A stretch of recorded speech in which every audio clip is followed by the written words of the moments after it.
is relationship goals. And I hope you would have a good time. At meron kayong handouts. Ako naniniwala ako, mahirap magsulat pag walang ballpen. Naniniwala ako nun. Kaya kung kayo ay walang ballpen, pwede kayong tumuwi sa may ballpen. Pasensya na po at ako ay dating teacher. At nasa academic po tayo konti ngayon. At I hope I can finish this on time so that we can have more time for question and answers. Okay? Oops. Teka lang. Okay, good. So, bago ako magsimula, I would like to introduce our ministry. Pwedeng pa, ano na konting tutot ng ano rin. Kasi medyo mabot. That's the downside of technology. Anyway, pagtulong na lang kung mahirap. So, ang aming ministry ay merong website, lovesrockmovement.org. At I hope you can visit the website so that you can have more ideas about what I do in the ministry. At sa lahat ng mga nakabasa ng libro ng inyong lingkod, I hope you can also support the next book forthcoming. Sino sa inyo may idea ng mga libro ni Kuya Ronald? Okay, di ba? Maraming color coded dyan eh. First, white, then the red, then the black, and then yung blue. Yung blue ang pinakasikat ngayon kasi sakit edition yun. Mga kasakitan, mga common blunders sa mga kababaihan at kalalakihan. And then the fifth, yung pinakauli would be yung sweetheart edition. Sino po sa inyong kasal at may asawa na?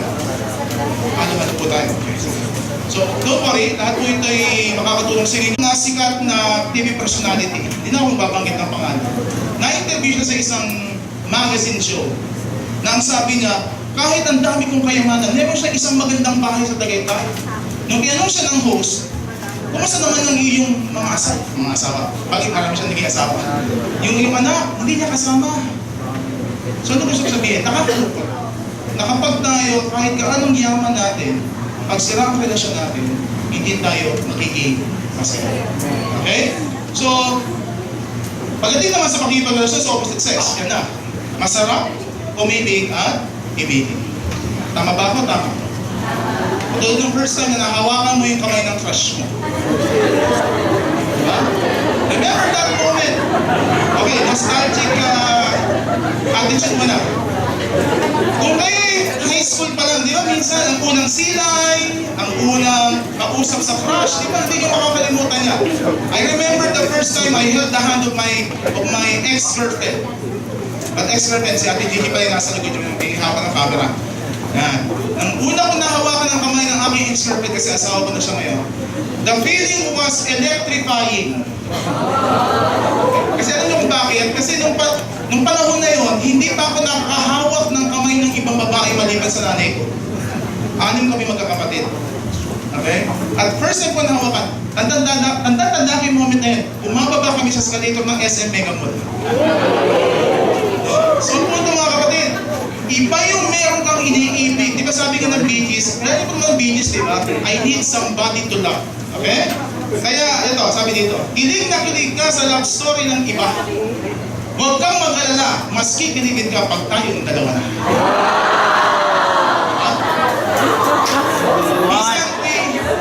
We have this idea of, kailangan may partner ako. Kasi bakit? Itong kailangan natin bantayan, mga kapatid. Lalo na yung mga NBSP. Sino mga NBSP dito? Mga no boyfriend since born again.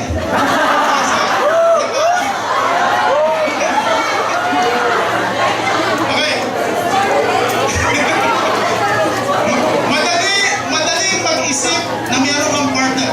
Lalo na kami, pag-usapan natin itong mga babae. Nag-i-stretch minsan ng romantic imagination ng mga babae. Mamaya, kunti-kunti na, makapatuhin nyo agad ako eh. Di ba? Intro pa lang ito eh. Okay. So, kaya ngayon di ba may sikat na movie? Yung sa Finding Love Life. Sikat ngayon na. Nahanap ka na? Nahanap ka na? Di ba? Kaya, okay. Kaya nauuso yung mga ibang goals. May squad goals, merong relationship goals. Ito dito. Yan.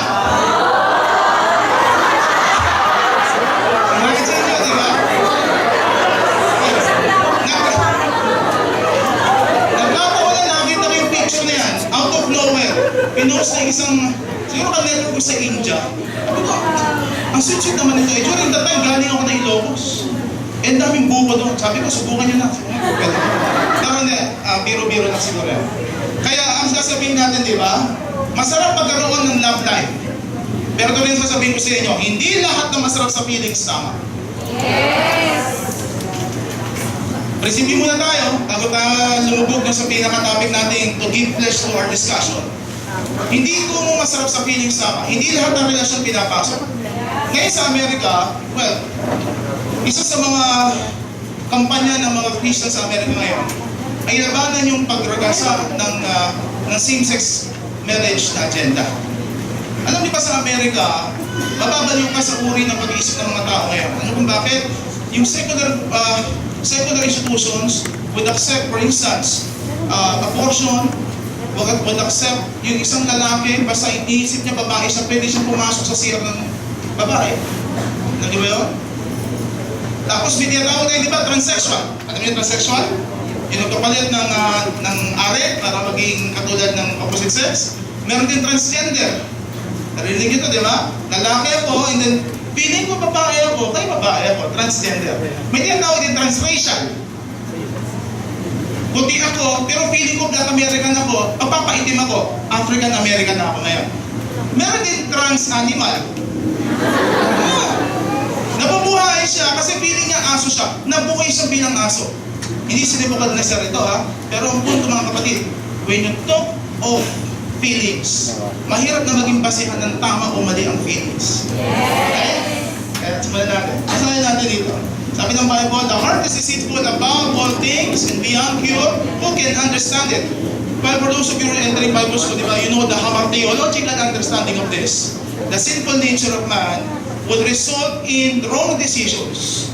Lalo na mga kababaihan at kalalakihan na desperado. Sabi nga nila, when you're desperate, ito na yung punto na pwede kang gumawa ng mga maling desisyon kasi desperado ka na. Kanyari, itong tubig na ito, at itong tubig Powerade. Okay? Kung kayo hindi masyadong uhaw, no? Pwede nyo panoorin lang yan, naririyan. Kung ikaw isang linggo ka nang hindi umiinom, Diyos ang dating sa'yo ng Powerade nito. Tama ba? Kaya ang punto mga kapatid, bantayan natin ang puso kasi hindi lahat na masarap sa feelings. Tama. Ang yung example, sabi dito, mahal na mahal mo siya, mahal na mahal mo ako, tapos mahal mo rin siya. Ano to? Fishbowl? Piso talaga. Yes. Bakit ang dami mong nililigawan? Ginagawa mo kami rawan. You know this, di ba? The more entries you send, the more chances. Tignan yung puso, isip ko talaga. May crush siya sa'yo, tapos crush mo na rin siya. Ano yan? Exchange gift. Niligawan ka lang kahapon, tapos sinanggot mo na agad. Oy, babalik to. Ano yan? Minute to win it. Okay. Tingnan niyo yung itsura ng mundo na kapag desperado, kasi ang totoo niyan, lahat ito nagsisimula sa basic need natin. Alam niyo, ang isa sa pinakamahirap na parusa sa tao, yung makulong. Alam niyo yung masarap makulong. Sabi ng iba, di ba? Pag nakulong ka doon sa Amerika, meron ka ng apartment. Meron ka daw pagkain, rasyon. Pero hindi nyo alam, basic need ng taong lumaya. Kaya ang punto mga kapatid, ang basic need ng tao, isa pa, to have a relationship with people. Mahirap ko usapin ng dingding ha. Napanood nyo na yung Outcast ni Tom Hanks? Di ba para magkaroon siya ng sanity, bumalik yung sanity niya? Gumawa siya ng isang karakter sa pamagitan ni Wilson, yung volleyball, kinausap niya yun. And one of the best movies I watched ni Robert Zemeckis. Si Robert Zemeckis kasi filmmaker yun. Mahilig siya sa mga pelikulang kakaunti ang characters. At napaka-effective ni Tom Hanks. Sa mga hindi nakakakilala kay Tom Hanks, paki-google na lang po. Okay? Meron naman siguro mga mailing niya si Dr. That's why the Bible also tells us, above all else, guard your heart, for this the wellspring of life. Okay, ang lahat ng bagay na mahalaga sa atin, binabantayan natin. May matanong lang ako sa dito. Meron po kayong iPhone? Sino may iPhone dito? iPhone 8S. Wala ba? Oh, 5S, 7S. Sino po meron? Kaktakas po. Ay, meron po yan. Hindi mahiram. Meron ka. Ano po? Ano po ito? 5S? 7S? Pwede akin na lang. Di sa akin na lang nga. Kuya, seryoso, akin na lang. Sabi ng Bible kasi pagpalain mo pastor mo. Hindi. Buong pastor, hindi lang pastor. Di ba sabi nga ni Lord, pag nagbigay ka ng malamig na tubig, sa likod ng Panginoon papalain. Kuya, akin na lang to. Ha? Okay, narinig ko. Kuya, akin na lang to, okay ba? Amen. Okay na, tapos na ako. Okay. Kuya, tatanungin kita. Ito ba willingly mabibigay mo sa akin basta-basta? Hindi. Bakit? Ikaw kayo. Ito ko kayo. Papakita ko lang sa inyo yung mensahe ng verse 7. Kaya ba't mo mabibigay sa akin basta-basta? Hindi sa akin. Ang bigay lang. Kung sa iyo ito. Kasi pinaghirapan. Pinaghirapan. At Mahal. mahal. Okay. Lahat ng bagay na mahal, iniingatan. Kaya yung mga hindi nyo na mahal, hindi na iniingatan daw yung mga yan. Okay, kuya, maraming salamat. Okay, sige. Naintindihan niyo po yung sinasabi ko, ang bagay na mahalaga sa inyo, pinapantayan nyo. Ang problema sa marami, ito napapansin ko, lalo na sa mga millennials. Yung mga millennials, pinanganak na 1985 hanggang 2000. Hindi naman nag-generalize, pero part ng inyong kultura ito minsan. Gusto niyo yung mga instant na relasyon, instant hotel, instant. Kaya naglalagay sa punto, kahit pagpili ng mga karelasyon, ano nangyayari? Mas matagal pa kayo pumili ng cellphone kaysa sasagutin yung babae o lalaki ng gano'n-gano'n. Kaya yun ang problema natin eh. Kaya nga, honestly, isa sa kailangan yung bantayan. I mean, that's why we have to re-evangelize sa issue na itong bawat generation. Kung dati panahon ng ating mga lolo't lola, di ba nagsisibak pa ng kahoy? Nag-iigib pa, nag-iigiban doon sa kabilang bundok. Di ba, ang punto ng napakikipagrelasyon, hindi mo basta-basta binibigay ang puso mo. Ang babae, sa panahon na naniligaw sa inyo mga lalaki, makapangyarihan kayo. Pero, ito sabihin sa inyo, pero, sa panahon na sinagot nyo na siya, siya na ang hari ng buhay ninyo. Kaya ito ang sabihin ko, okay ang pahirapan nyo yan. Para maintindihan ninyo kung talagang seryoso. Isang test na seryoso na lalaki sa inyo, di ba may listahan kayo? Lord, ito yung aking listahan for my Mr. Righteous. Dahil namihan nyo, mga 100. Nakuha nyo na? Okay. Kaya yung puso, ito, tinan yung puso. Yung gamit ng puso dyan, yung heart dyan, hindi siya cardio. Hindi siya yung physical heart, kundi the entire being. Para siya sabi ng Proverbs 4:23, guard your entire being. The heart would constitute number 1, your cognition, thinking. The next would be your affection, your feeling. And the next, your volition or your will or the deciding part of your being. So, ang sinasabi ng Bible, when you talk of the heart, kasi minsan nakaka-confuse, di ba? Love the Lord your God with all your heart, soul, and mind. Pero when you talk of the Proverbs 4:23 heart, we're talking of the entire life na binigay ni Lord sa inyo. Kaya huwag kayo basta-basta magbibigay ng puso at ang pagkatao sa bawat isa. Pag kayo umibig, bakit siya? Pwede ba umibig kayo? Katawan lang. Sige na katawan ko, pero puso ko kailanman hindi mapapasay. Pwede ba yun? O pwede rin na sige, ligawan mo ako pero damdamin ko lang magbibigay ko sa'yo. Virtually, i-date mo ako saan? Sa Europe. Pwede ba yun? Hindi mo pwede. Sama-sama po yan. Hindi mo paghihiwalay ang utak, ang puso, at ang kamay. Okay? So, that's why, sabi ng Bible, di ba sabi ng Bible, kami na nagsabi nito, meron kami itong bagay. Itong design. Warning! Do not leave your feelings unattended. Pwede yung print yan, pwede nyo ilagay sa inyong kwarto, it's up to you. Kaya maraming tao, kapag nasasaktan, anong sinasabi? Pakibasa! Walang?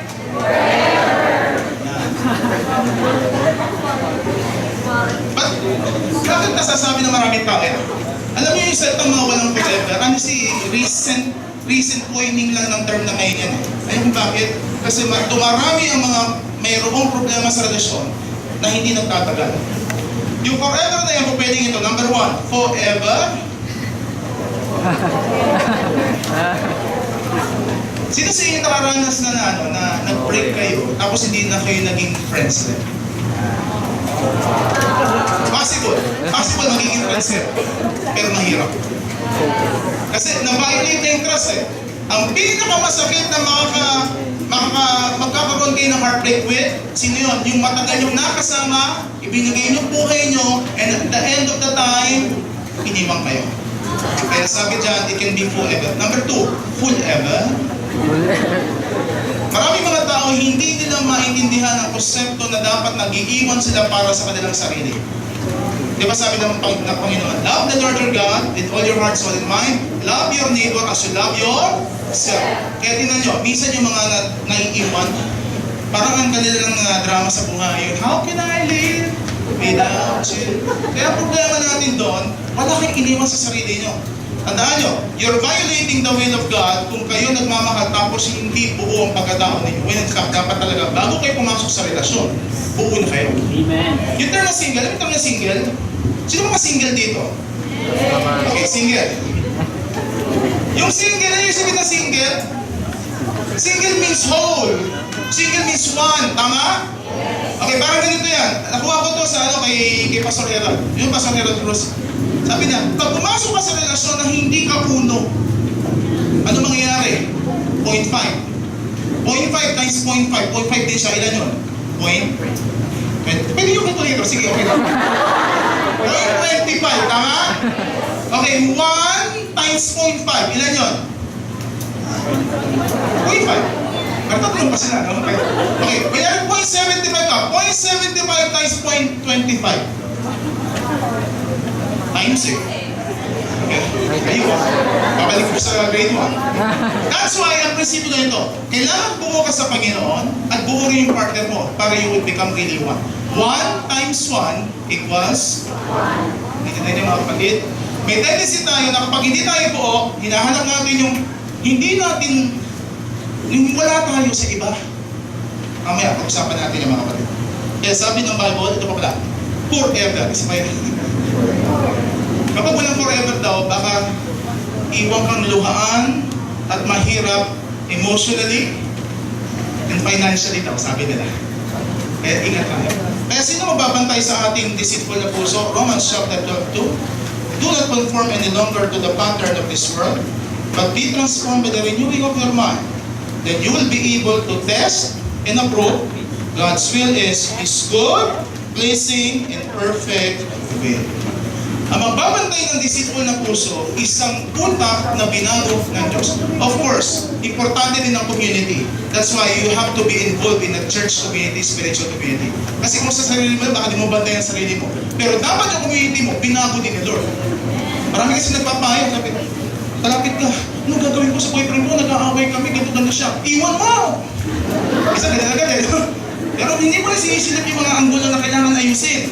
Eh dapat lahat tayo sa church, it is a must. Lahat tayo binago ng Diyos.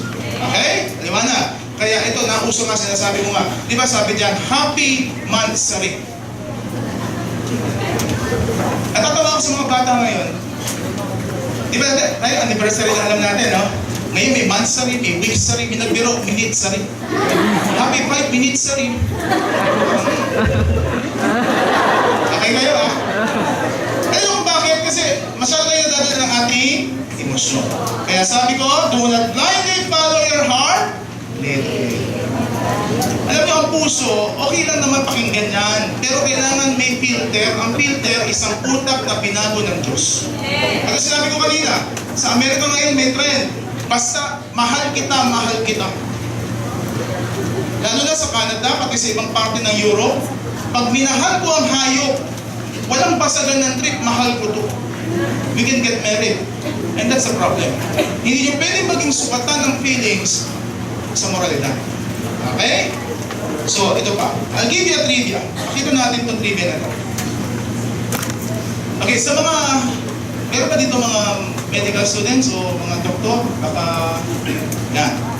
Yung utak natin, ayon sa neuroscience, may isang parte dyan na nade-develop through the years. Ayun yung nasa harap, yung nababasa nyo, prefrontal cortex. Okay, yung ating utak, yung density niya bumababa habang tayo tumatanda. Kumbaga, mas mabigat yung ating utak ng tayo bata. Habang tumatanda, tayo yung nagiging less dense yung utak natin. Bakit? Kasi mas nabubuo yung mga neuro connections yan, no? So, anong aking gusto sabihin dito? May parte ng utak, yung prefrontal cortex, na hindi develop pag tayo bata. Ano ba yung prefrontal cortex na sinasabi natin? Ito yung responsible for decision making and emotional control. Makapasin nyo to, ang mga teenager, hirap na hirap kumontrol sa kanilang emosyon. 14 years old ako, minsan kapag nagkakatuwaan kami ng mga barkada, tawa ko ng tawa. Nung makita ko yung crush ko, may kausap na iba, iiyak ako. Diba na? Tapos nung nalaman ko, pinsan pala, tawa na naman ako. Kaya tingnan nyo mga bata, ito laging, mga magulang ko dito, ito madalas ang linya ng mga bata, hindi nyo kami naiintindihan. Diba? Kasi nga, hindi nila maintindihan, na hindi nila naiintindihan ang sarili nila. Naintindihan niyo ba? Hindi nila maintindihan na kulang sila sa emotional control kasi may parte ng utak nila hindi pa develop. And that is prefrontal cortex. Kaya po na-develop yan. Tingnan niyo po yung evolution ng brain. Kapag naging blue na yung parte na yun ng utak, ibig sabihin, mature na. Pag sinabi kong yes, yes talaga yun. Hindi yung yes, siguro no, hindi ganon. Kaya anong gusto sabihin ng siyensya? By the age ng 21 years old, ito na yung time na kapag nag-decision kayo, talagang you really thought about it thoroughly. Kaya anong payo ko? Bago kayo mag-asawa, pa-develop nyo muna yung prefrontal cortex. Hindi ako nagbibiro. Kaya ang idea, tatanungin niyo ako, Kuya, anong edad ang idea mag-asawa? Ako honestly, sa urban poor people, mga 25 years old. Kasi by that time, tapos na kayo pag-aaral, nakatulong lang kayo paano sa inyong parents, okay na. Pero of course, ako naman kayo mag-aasawa na 25 years old lang kayo. Mamaya pag-usapan natin. That's why, ito ang gusto ko sabihin. Before you enter in a relationship, kindly consider this. Number one, click. Una, your commitment to the relationship. Diyan ang problema ng maraming kabataan. Hindi alam kung saan papunta ang relasyon. Kapag nagkaroon ka ng problema, bitaw. Bakit? You cannot commit to a relationship pag hindi ka mature emotionally and spiritually. At kapag kayo naging partner na, you must develop spiritual oneness. Sa mga Kristiyano, importante ito. Ito ang most neglected area kahit ng mag-asawa. Pag spiritual oneness, didiretso kayo sa emotional intimacy or oneness. Okay? Hindi oneness na doktrina. I mean, yung unity. Kasi minsan, nag-focus ang marami saan? Sa pinakahuli. Ito, yung physical oneness. Ang tendency ng maraming babae, mas mauna ang emotional oneness. Ang lalaki sa nahula, palaginin niya. Ang lalaki, matindi, mga FBI itong mga ano FBI? Mga female body inspector. Okay. So, minsan na nangyari, kapag nauna ang katawan, bago ang emosyon, ito, ibang topic ito pero ayokong tapusin ang seminar nito, hindi ko nasasabi ito. Mga lalaki, tingin kayo sa akin. Kasi tayo yung pogi na to. Okay, yun na ako, speaker eh. Okay. Kapag nauna ang katawan, hindi nyo na makikilala baka yung inyong partner na babae. Madalas ang tendency na pumapasok sa premarital sex, pag nagkita, hindi na maiiwasan ang pagdidig ng katawan. Sa halip na mag-usap, panay physical expression na lang. Mga babae, ang habol nyo, hindi naman katawan lang namin. Sabi nila, hindi, okay mag-gahat sa akin. Mismo sa akin minsan, isang 16-year-old na lalaki. Ang sabi niya, Kuya, pinipilit na ako ng girlfriend ko makipag-premarital sex daw sa kanya. Huwag yung sabihin na pamilyang mga nag-i-invite minsan. Mga babae din nag-i-invite. Aminin nyo man o aminin nyo. Ito eh. Okay? Ang mga babae, mga lalaki, mas emotionally expressive sila. Minsan nga yan mga yan, hindi naman kailangan minsan ng hug eh. Kailangan na nakausap. Kaya please, when we talk of relationships, kailangan mauna hindi emotional, physical, kundi what? Your spiritual oneness, yung inyong relasyon sa Lord maayos. Okay?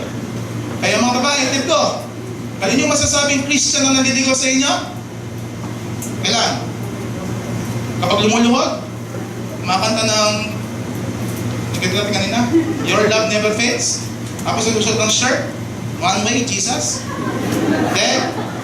Magpantay kayo. tip ko sa inyo mga babae, mga lalaki magbantay din kayo sa sarili nyo. Mga babae, ang tip ko sa inyo ito. Bantayan nyo siya kapag hindi kayo kasama. Tsaka magtanong-tanong kayo.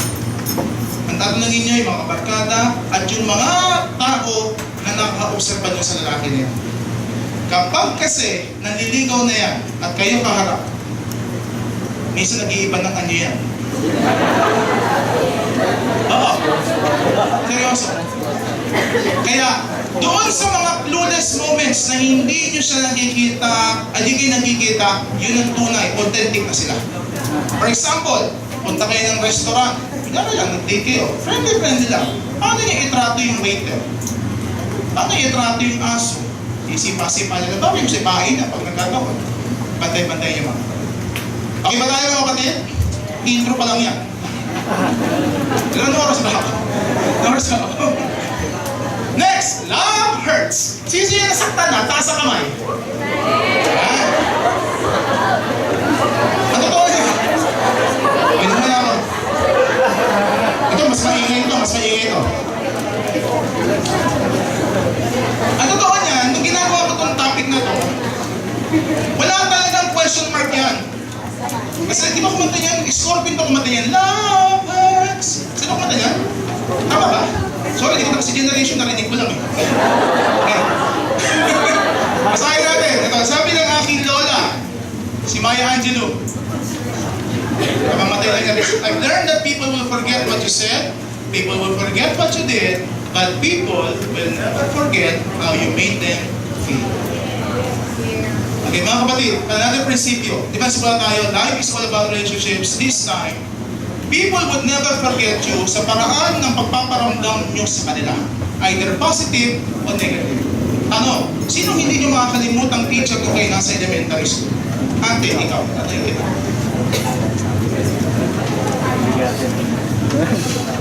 Nag-elementary ka ba? Yes, yes. Teacher, sa. Si Ma'am Josephine. District kasi siya.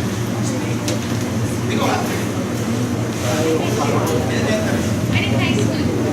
Sige, high school.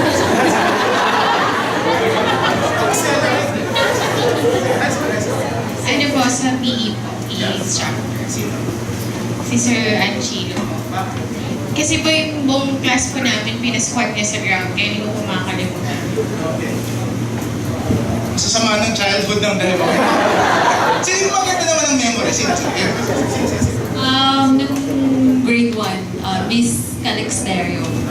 So, pag wala po akong baon, binibigyan niya ako ng candy para ibenta ko sa mga classmates. Tapos, yung tubo sa akin. Entrepreneurial na spirito dito ng bata. Okay. Naintindihan niyo po yung sinasabi ko?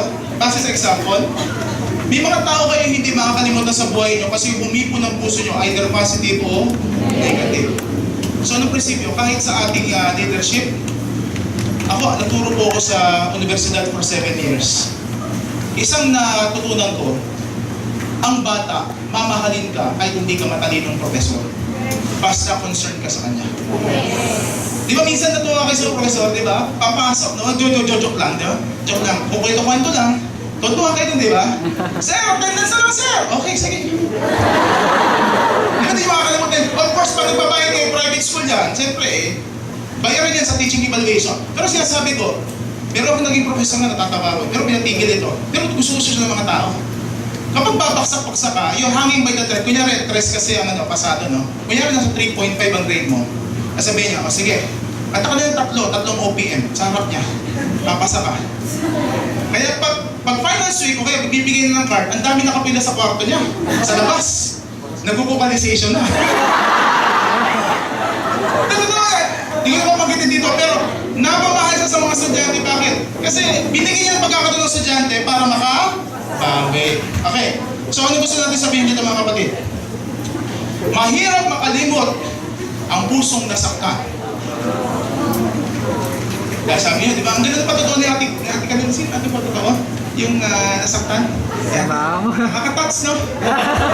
Di ba, buhay na buhay. Damang-dam ako eh. Feel na feel niyo ba? Feel niyo? Baka narito din yung maghihilom na sugat mo. Okay. Okay, that's why. Hugot pa mo! Yan! Hugot tayo. Okay. Una, sabi nila, time heals all pain. Pero bakit gano'n? Ilang taon na masakit pa rin. Ito, alam mo, very famous ito. Ang gusto kong kape, yung matapang. Diba? Yung kaya ko. Okay.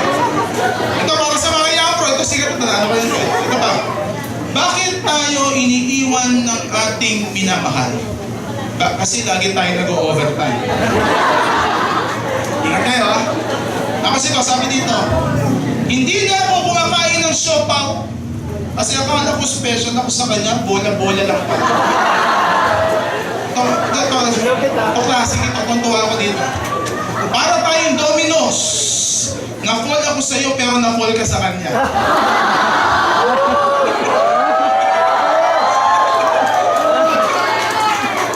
Okay. Basta, be engaged. Iwas lang ha. Para sabihin mo, shhh! Okay. Kasi nyo, masakit ito eh. Okay. Alam nyo, ito ha, sa mga nasa relasyon ngayon, the breakup of relationship is preventable and predictable.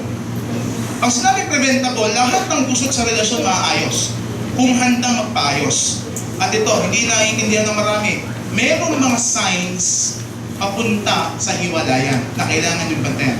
Ayun, babalikan ko na. Ayun sa handouts. Number 1, ito yung sabi kong the death stages. Number 1, the deadma stage. Anong deadma stage? Nag-away kayo. Nag-away kayo. Pero sabi niyo sa sarili niyo, ay hindi, tinipas din to. Ano lang yan, na duminig lang ang isip. Magkakaroon din ng resolution ito. Huwag natin pansinin. Don't dignify the issue. The problem with that attitude, sa dami ng issue na hindi nyo pinansin, darating ang punto, babago yan. The next stage, the EU stage. Ano yung mga EU stage? Ito yung tipo na biglang humuhugot ng mga statement yung mga tao nasa relasyon. Dumating ka sa punto, di ba, hindi kayo nag-aaway. Hindi kayo nag-aaway, masaya. Galing kayo sa party. Tapos biglang nag-comment yung isa, ang ganda ng damit ng ating batchmate, no? Tapos biglang huhugot yung isa. Maganda nga damit niya. Ako, di mo mabili ng damit eh. Ay, kita niyo ba yan? Akala mo kasi, nakalipas na yung problema na nag-rape mo siya sa iyo mga lalaki, tapos hindi mo pinansin si misis. Hanggang sa pile up yan, bumabaho, sumisingaw, bawat sitwasyon ng buhay, lumalabas siya. Ayun yung hugot. At dumating kayo sa punto, tinatapos yung issue, ito na, nasa agony stage na kayo. Nag-i-struggle na kayo. Ang hirap minsan pag nasa struggle stage na kayo, dito kayo napapagod. Di ba pag sobrang laki na ng issue, hindi nyo na kaya, napapagod kayo, kaya ano nangyayari? Dumating kayo sa punto, yun na. The next stage, tear up stage na. Hiwalayan na. Hindi ko na kaya. Hindi ko na kaya pagpatuloy ito, pagod na ako. Hanggang sa dumating sa punto, H, yung pinaka-stage, the heavy heart stage. The next book of Love Strap would focus on moving on. Sakit no more edition. Kasi ang dami lumalapit kay Kuya Ronald. Gusto nilang maayos ang emosyon nila, pero hindi nalang papaano. Alam mo, kahit nasa heavy heart stage na kayo, pwede niyong maayos pa rin yan. Pero ito, ang payo ko, huwag niyong dededmahin yung mga maliliit na issue. Sa mga mag-asawa, kunyari, nag-problema kayo, alam sa mga young couples, yung paghuhugas ng pinggan, ay naku, lagi na ako naghuhugas ng pinggan, napaka-irresponsable mo. Yung paglalabas ng basurahan, sa labas ng bahay, napaka-inutil mo. Huwag nyo hihintayin na dumami ang mga isyong ganyan tapos hindi nyo na pag-uusapan. Darating kayo sa iyo, darating kayo sa agony stage hanggang sa mag-break up kayo. Okay? Kaya anong sasabihin natin dito? Okay, this one. Mga classic breakup lines. Kata kayo? Abangers na. Yung pinakasikat muna. Number 1. Hindi nakitamaan. Sounds family? Pamilya. Number 2. it is not you, it is me. Alam nyo, ang problema natin sa mga ganitong rationalization, madalas ang nagsasabi nito lalaki. Alam mo, it's not you, it's me. Number 3, I need space. Naging bed space eh. Ang tagal natin magkasama, di ba dati gusto mo kumakasama, ngayon you need space. Ang ibig sabihin niyan, it is equal to, wag mo na ako susundan sa Facebook, unfollow mo na ako sa Twitter, lumabas ka na sa buhay ko. Number 4, hindi pa ako handa sa relasyon. Ba't mo ako niligawan? Ito, bakit na matindi dito? Mahal ko pa rin siya. Marami pa to. Number 5, may kailangan pa akong ayusin sa sarili ko. Di ba pwedeng sabihin yung ayusin? Next, hindi ko na kaya ituloy ito, nakakapagod kang mahalin. At sinasabi natin, kapag lumaki na ang problema, ito na lumalabas sa bunganga. Ito, you are too good for me, you don't deserve me. Pag-trip ha? Di ba sabi ng Bible, all fell short of the glory of God. All have sinned. Okay, ito pa. You are better off without me. Next. Yan. Next. Mapalad ang lalaking babaeng magmamahal sa'yo. Wow. Farewell speech yan, mga kapatid. Okay, ito pa. Kapalaran na ang magsasabi kung tayo talaga para sa isa't isa. Narinig niyo? Ay, nako. Mga false hopes yan. Okay. At ito ang pinakamatindi. Ito asar na asar ang maraming babae. Ito sinasabi. Silence. Ang dami lumalapit sa akin yan. Pastor, kami pa ba? Hindi nakikipag-communicate sa akin. Siguro naman ko 3 taon na. No? Marami kasi makikipag-break up, hindi na magpaparamdam yan. Alam niyo, girls, payo ko sa inyo, ang lalaki hindi masalita. Minsan, yung silence, yun na yun. Kayo, stock pa rin ng stock. Nung kayo makakita na meron siya kasamang babae, hindi kami pa rin. Ano yan? Kapatid niya yan. Hindi ko iho, kapatid. Okay, magsinungaling sa sarili niyo. Okay, balik tayo. Ano ang dahilan kung bakit nagbe-break? Dahil may mali. Number 1, why relationships fail? Number 1, wrong motivation. Story. Misa ako lalaking nakakilala. Pumasok sa relasyon kasi natuksos yung bakla. Ilan taon na siya? 32 years old. Wala pa siyang girlfriend. Nung marinig niya sa church na may isang babaeng may crush sa kanya, niligawan niya. Siyempre, si girl naman. Come on, crush niya rin yung lalaki. Kasi leader ng church eh. So anong mangyari? Of course. Ayun, lumalapit na sa'yo, di ba? Pangarap, answer prayer yun eh. Nasa prayer list mo eh. Sinagot. Okay, tumagal ang relasyon mga 2 taon. Nag-propose sila lalaki, nag-engage sila, at maganda yung proposal. Meron pang mga petals, rose petals, tapos meron pang quartet. Ganda. Nagkataon nito, nabigla kami. Nakita ko sa Facebook, may ibang kasama. Pero engaged na sila. Doon namin nalaman na after all these years, iba pala ang mahal niya. Ano nangyari? Well, connect the dots, no? Hiwalay sila. At yung kanyang asawa ngayon, yun pala yung nakita namin sa Facebook, nakilala niya na yun bago pa niya ma-meet yung babae sa church. Muling ibalik ang tamis. Ang problema ito, nagsimula ang relasyon ng mali kasi na-pressure ka. Okay pa pressure, alam niyo, sa buhay ang dami pressure. Marami. Pag wala kayong boyfriend o girlfriend, ang sabihin sa inyo, kailan ka magkakaroon ng boyfriend? Pag kayo may boyfriend o girlfriend, ang sabihin sa inyo, kailan kayo magpapakasal? Pag kayo nagpakasal na, ang tagal yung kakabag, kailan kayo magkakaanak? Nung anak na kayo, sabihin sa inyo, tigil nyo na panganganak. Wrong motivation. Please, ayusin ang inyong motivasyon. Number 2, wrong person. Yan, ha? Okay, ilang konti, nasan yung mga music team? Nasan yung mga music team? Madalas kong nakakounsel din sa bagay nito. Nasa music team, siyempre mga music team, mga magaganda talaga yan eh. Kasi mga frontliner yan mga yan talaga, at saka magandang boses. Ang sarap nakapogi nung nagdadrum session yung drum natin. Ang lakas nakapogi na. Oo, lakas nakapogi na. Hawak mo lang ang drums, iba, sir?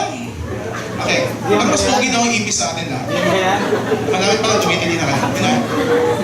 Ito ang nangyayari madalas. Mga Kristiyano, gising-gising tayo. The 6:14 rule, 2 Corinthians 6:14. Hindi masama makipagrelasyon sa mga unbeliever sa isang paraan na hindi nyo ibibigay ang buhay nyo, ikukompromiso pa lang ng palataya nyo. Okay? Pag mali, mali. Pag may sapit, may sapit. Okay, ganito ang gusto ko sabihin. Kunyari, mga babae, mga singles. Sino mga singles dito? Marami nakikita mga singles, magaganda, matatalino, established. Makakapalang niya sa mga bulsa. Maraming pera sa bank account yan. Pero single. At ito ang problema. Ito ang problema. Napapansin ko ito. Old men, inyong mga bosses inyo would hit on you. Paparamdam, matatanggal ng wedding ring niya. Magpapakit sa inyo. Pag alam niyo may asawa, huwag nang i-entertain. Kasi iba kasi, ay, grabe. CEO ng kumpanya, niligawan ako. Huwag ganon. Okay? At ito, kapag meron ng partner, huwag nang umepal. Okay? Pag maling tao, huwag itulog. Number 3, wrong time. Alam nyo naman, lahat ng pag-ibig kapag maling panahon, huwag ipilit. 3 beses sinabi ni King Solomon sa Songs of Songs, do not awaken my love until he pleases. Doon tayo nanggagaling eh. Mahirap minsan ipilit ng isang bagay na alam mo mali kasi mali ang panahon. May nagsabi, Nay, gusto ko na magka-boyfriend. Kasi lahat ng aking kabarkada may boyfriend na, tumigil na, anak, mag-amal ka muna. Nay, sige na, try lang.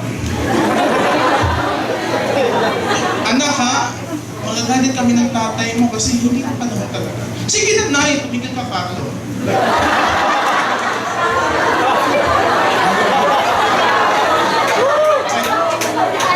Isa na tayo mga bata. Naranasan nyo yan, gusto nyo makipag-boyfriend pero ayaw ng nanay at tatay nyo. Please, wag. Suwayin. And pinakahuli, wrong way of loving. Pag kayo nasa relasyon na, minsan tama naman ang partnership, tama ang time, pero minsan sa paraan natin ng pakikipagrelasyon, nagkakamali tayo. Nung una, bumanligaw, grabe. Don't want. Laging may flowers. Ngayon, kahit teacherong bulaklak, wala na. Diba? Ang babae, diba? Minsan kayo nililigawan, ang bango-bango. Diba? Angel's breath. Ngayon pa naman. Ano bang patawag eh? Yung mga anak angel's breath, mapalat kayo. Okay, diba? Minsan kailangan nyo intindihin kung anong love language sa inyong partner. May papaliwanag ko yan. Okay, apat yung mga kapatid ha. Wrong motivation, wrong person, wrong time, wrong way of loving. Lahat yan may tatama. Lahat. Okay? At ito po matindi. Okay ba tayo? Okay. Minsan, mahirap kumalas. Marami ako natatanggap ng mga storya. Madalas sila nagsama, lalo na ganito storya. 8 taon kayo naging mag-boyfriend at mag-girlfriend. May plano na kayo magpakasal next year, after 8 years. Nung biglang kumalas yung isa. Ano nyo? Ouch, baby. Ano kung bakit? Dahil sa emotional attachment na nabuo. And next na topic natin, the levels of emotional attachment. Bakit mahirap minsang matanggap ang paghihiwalay? Kasi sa paglalim ng emotional attachment. Let's explain this. Number 1. Okay, the first time na kayo makita, the first aid is this, attention. Nakita mo lang siya. Nakita mo lang siya. There's something different na hindi mo nakita before. Ang ganda ng kanyang dimple sa noo. Yung mga ganda. Kulay green ang buhok. Diba? Minsan mga kasi, di ba, sa Eraserheads, buhok na yung green. Si Bulma yata yan. Number 2. Ano ba yun? Attraction. Yan na. What yung attention? Ano lang eh? Napalingon ka lang eh. Pero this time, naging interesado ka na. Wow, interesting siya. Tinanong mo na, ano pangalan nito? Anong contact number ito? Saan nag-aaral ito? Pero itong kailangan yung bantayan. Pag dumating kayo sa attraction, pwedeng dumating sa affection. Dito kayo magbabantay. Babae man o lalaki. Kasi this time, nagpapakita ka na magagandang gawain. Binibigyan mo ng atensyon, inahatid-hatid mo, Binibigyan mo ng lunchbox, kumain ka na ba? Lunchbox talaga, no? Binibigyan mo ng soft drinks pagkatapos ng PE class. O baka uhaw ka na. Tapos nagte-text ka, di ba? Yung I love you with the love of the Lord, mga gano'n. Ang sabi ng mga psychologists, ganito yung mga kapatid, pag tayo nagbibigay ng affection sa iba, aminin nyo man o aminin nyo sa sarili nyo, nag-i-expect ka, papalitan nila. Reciprocation. Kaya ito, sabi ko dyan, warning stage. Huwag kayo mag-i-invest emotionally sa mga tao kapag hindi kayo handa na hindi yan masuklian. Kaya marami ako nakikita, marami nagpapa-counsel sa akin mga babae. Hindi pa sila nagkaka-boyfriend ever. Ilang beses ang na-heartbroken. Bakit? Taga-assumption sila.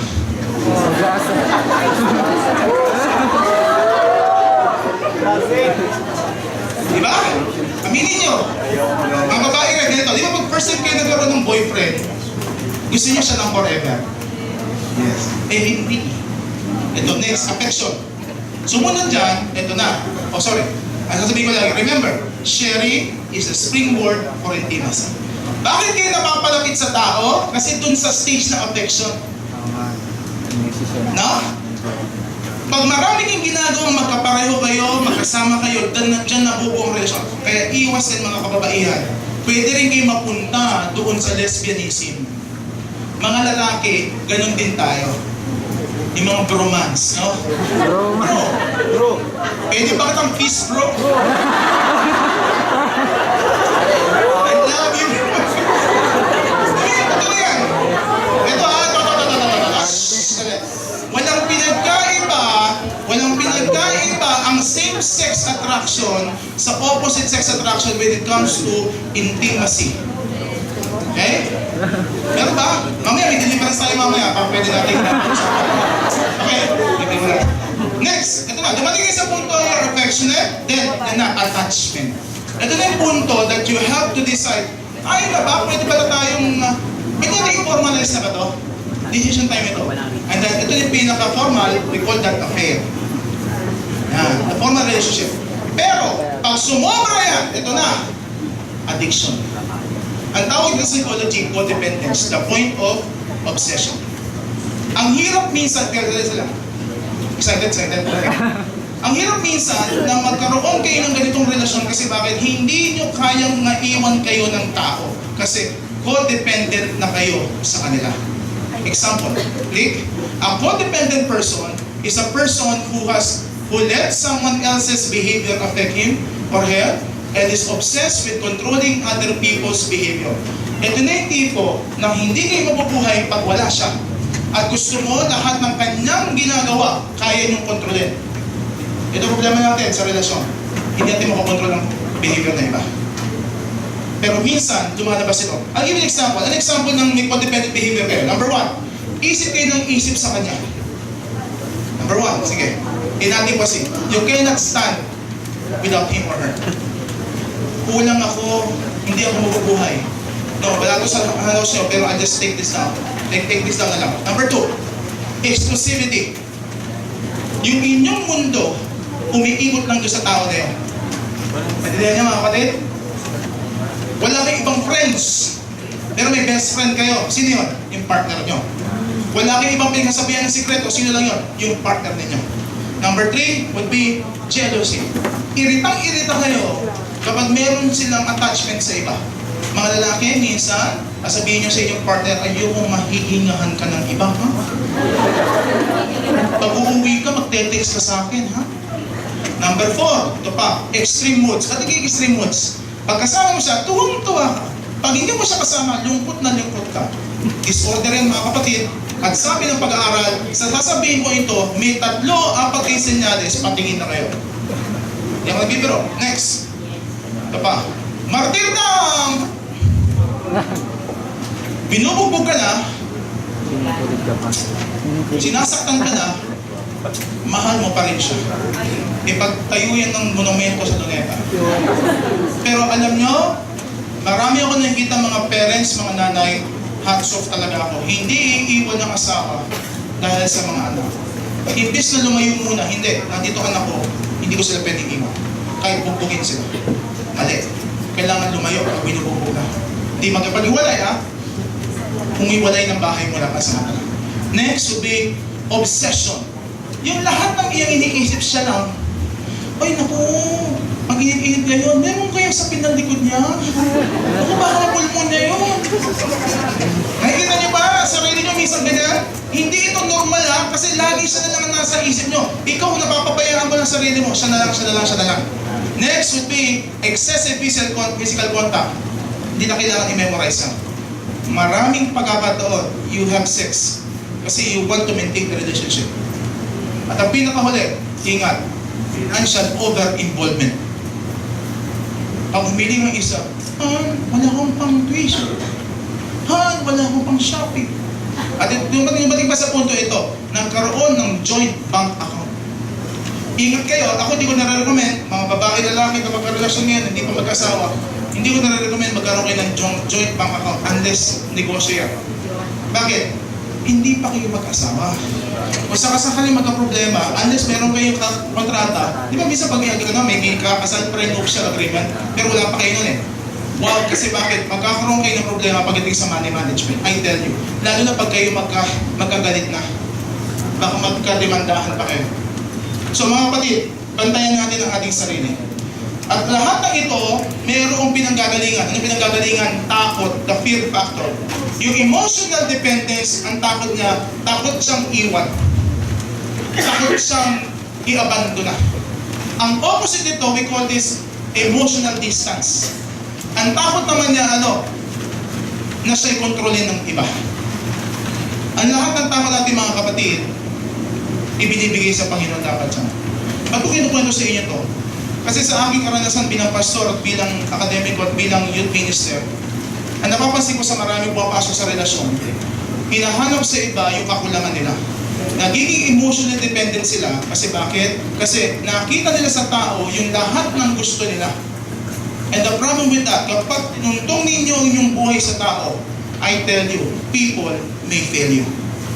Kaya sabi ng Bible, di ba? May isang kasulatan si Jeremiah. You know this? Siya isang balon. Balon na walang tubig. Sinabi ni Yahweh through Prophet Jeremiah sa mga Israelita, my people have committed two sins. They have forsaken me, the spring of the living water, and have dug their own cisterns. Cisterns is balon. Broken cisterns that cannot hold water. Ang tendency natin mga kapatid, pag tayo gusto nating maging masaya, gumagawa tayo sa sarili nating balon kung saan tayo iinom. People are basically thirsty for good relationships. But the problem with this, saan natin kinukuha yung tubig na magsasatisfy sa atin? Sabi ni Lord sa kanila, no, you cannot build a cistern which do not produce water. Ano sabi ni Lord? John chapter 4:23. Yun na ang kapalit. Yan. Jesus answered, everyone who drinks this water will be thirsty again. But whoever drinks the water I give will never thirst. Indeed, the water I give him will become in him a spring of water welling up to eternal life. Ang ganda na sinabi Lord dito, hindi ka lang iinom sa Kanya at hindi ka na muling mauuhaw. Ikaw rin magiging spring of living water. Kaya sino man na maging karelasyon mo, jackpot siya sa'yo. Pero ang punto ko mga kapatid, huwag kayong papasok sa relasyon na ang inyong spring of living water sa sarili nila. Okay? At sabi ni St. Augustine, I would end with this quote before I proceed to the next topic. You have made us for yourself, O Lord, and our heart is restless until it rests in you. Yun ang principle. Ang puso natin maghahanap yan. Pero hanggat wala yan sa kamay ng Diyos, hindi ka naman yan makukontento. Kaya sasabihin ko sa inyo, lead people less, love God and people more.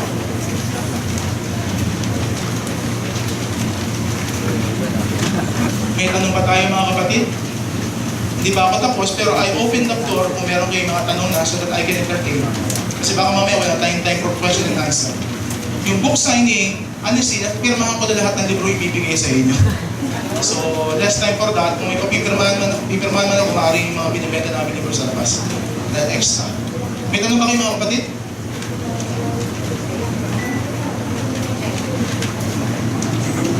Kasi wala na kayong tanong, uwi na po kami. Meron ba tanong? Nag-available.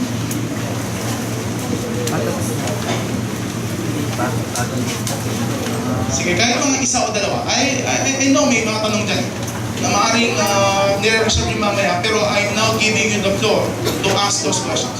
O pwede kayo text, meron pa tayong mga cell number na pwede na text kasi may hiyahin yung iba eh. Usually sinasabi ng mga yan, pagkatapos, may best friend po ako. May best friend po ako, pero kubisado yung detalye. May mga mahihain. May tanong mga kapatid? Walang tanong, ako pong tatanong. 1/4 yellow paper, may quiz tayo. May tanong ba? Wala? Okay, diretso tayo. May papagawa po ako, may activity tayo. Okay, ito na. Opposites attract, understanding the opposite sex. Importante ito if you want to be effective in your relationships. Okay, ano ba sabihin nyo? Kami yan. Okay, mga lalaki, pakisabi, kami yan. Kami yan. Mga babae, pakisabi, kami yan. Kami yan. Lalaki ulit, kami yan. Kami yan. Babae? Kami yan. Hindi kama yan, kami yan. May papakita ako mga pictures sa inyo. Mga babae, sisigaw kayo pag nakaka-identify kayo. Ano lang po Lalaki, ganun din. Okay? Okay, click. 1. Okay. Wala ako na. Okay. Next. Next. Parang narinig ako dito. Okay. Next. Next. Sa inyo yan, sa inyo.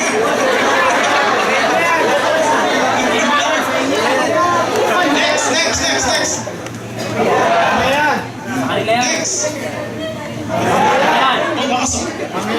Ay, bago tayong presidente. Ito.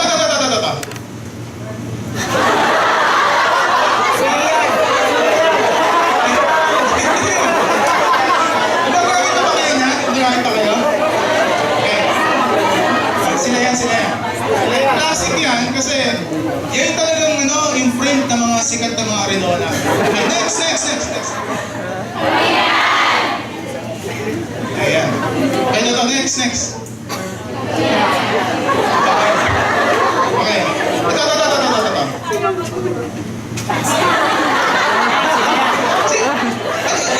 Ano ba ang sex ni Winnie the Pooh? Lalaki ba?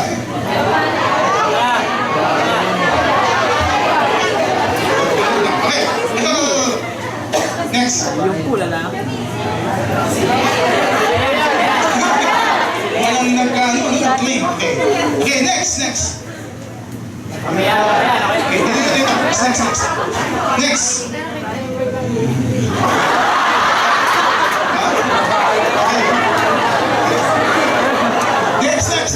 Ito. Okay, next. Hindi eh. Yan. Okay. Laki, no? Nanginginom. Okay, anong ginawa natin exercise? Bakit nyo in-identify ang sarili nyo sa mga pictures? It's mainly because merong mga distinct preferences ang bawat sex. Pero let's define muna natin yung terms na. Academic mo. Next. Pagkakaiba ng sex and gender. Ang sex, pag nakalagay sa biodata, ilalagay mo lang doon dalawa. Male and female. Pwede rin age, yung hermaphrodite, kung talagang pwede rin pero kasi nakabase yun sa yung biological makeup. Ano? Pero pagdating sa gender, ito definition niya. It is the culturally specific set of characteristics which explains your behavior. So nagbabago-bago yan. That's why it's called socially constructed. Okay, pag-isipin ko kayo ganito. Imagine nyo, nasa bukid kayo. Yan, bukid. Merong mga palay. Imagine nyo. Imagine ha? And then, merong mga bundok. Tapos merong mga birds, yung ganun. Diba, drawing kayo na alam mo. Okay. Tapos, sa gitna ng palayan, may magsasaka. Imagine nyo.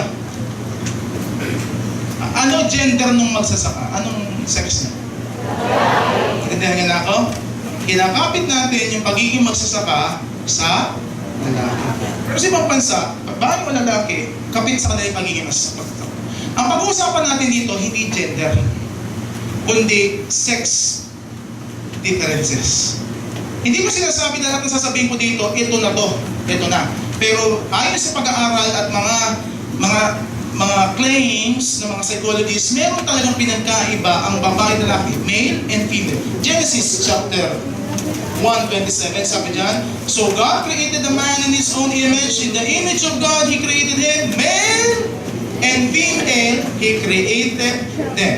Kahit anong gawin ng mundo, babalik pa rin sa kategorya ng Diyos ang tao. Kahit yung mga lesbian relationship, alam niyo yung lesbian relationship, may butch, may lipstick. Alam niyo ba yun?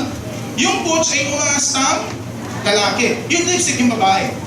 Kahit nasa relasyon sila parehong babae, meron parehong umastang babae at lalaki.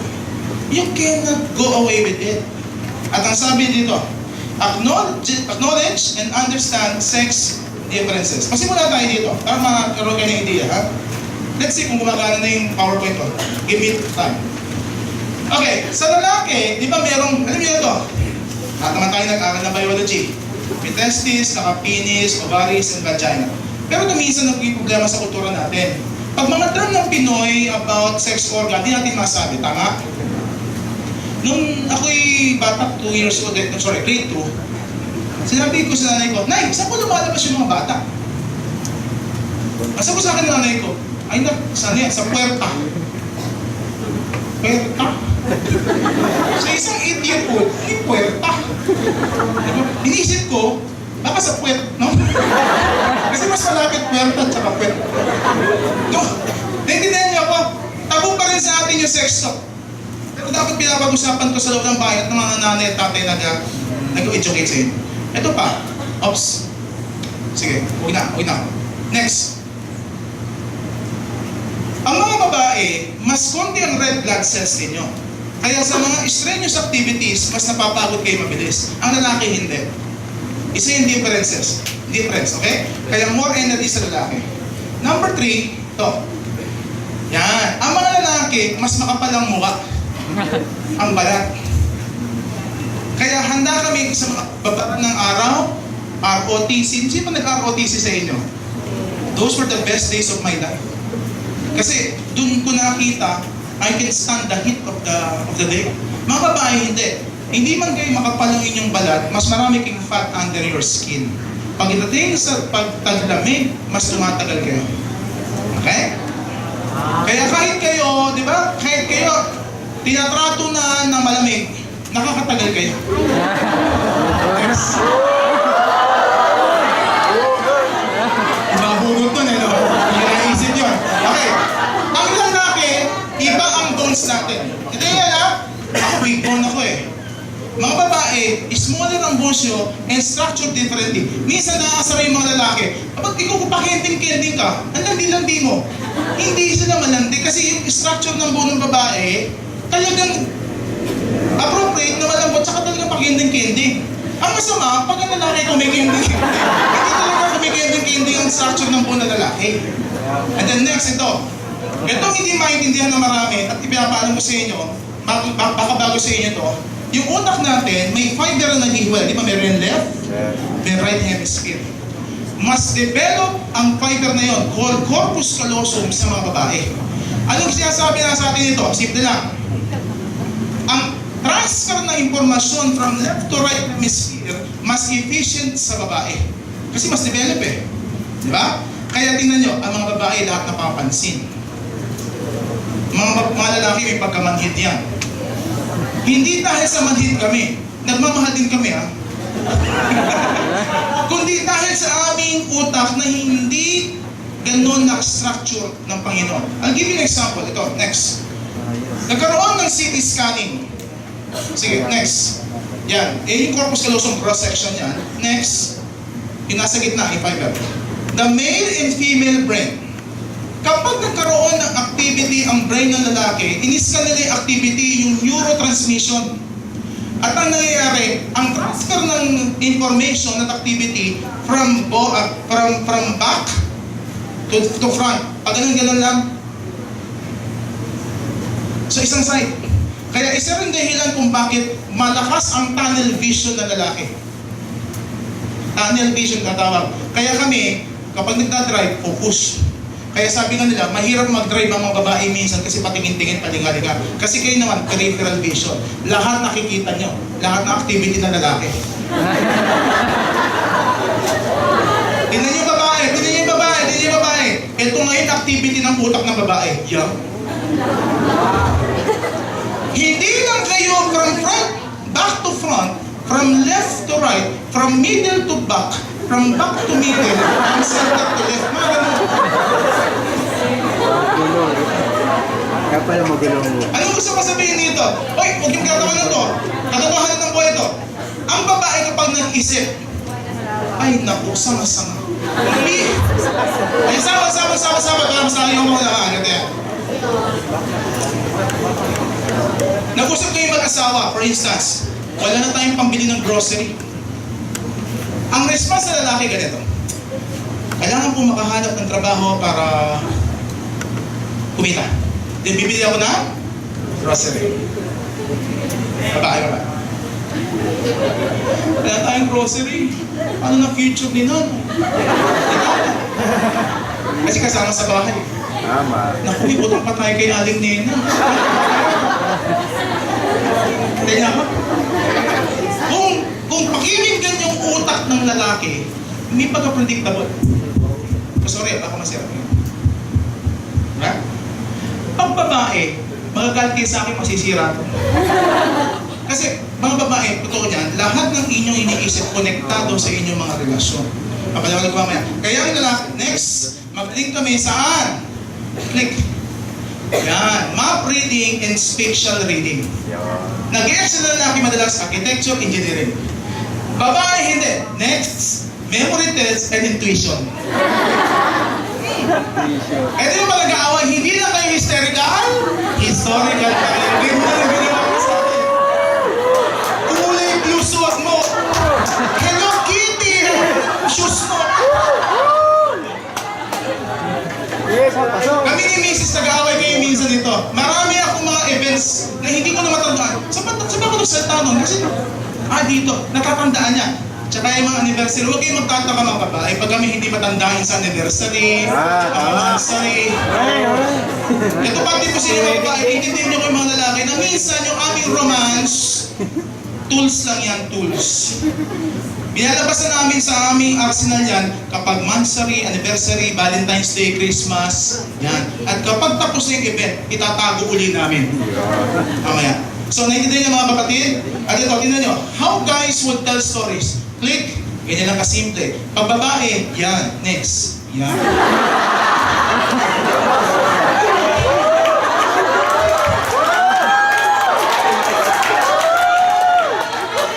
Okay, minsan ganito ang nangyayari. Tapusin natin. Minsan ganito nangyayari. Kapag mo pwede, di ba? Kapag nagtatext yan, next, pag nagtatext. Paano magre-respond ng babae sa text? Minsan ganyan, mahaba. Ang lalaki, di ba? Hindi, totoo niyan. Natatawa kayo kasi totoo, di ba? Iba hindi cake, smiley lang no? Smiley.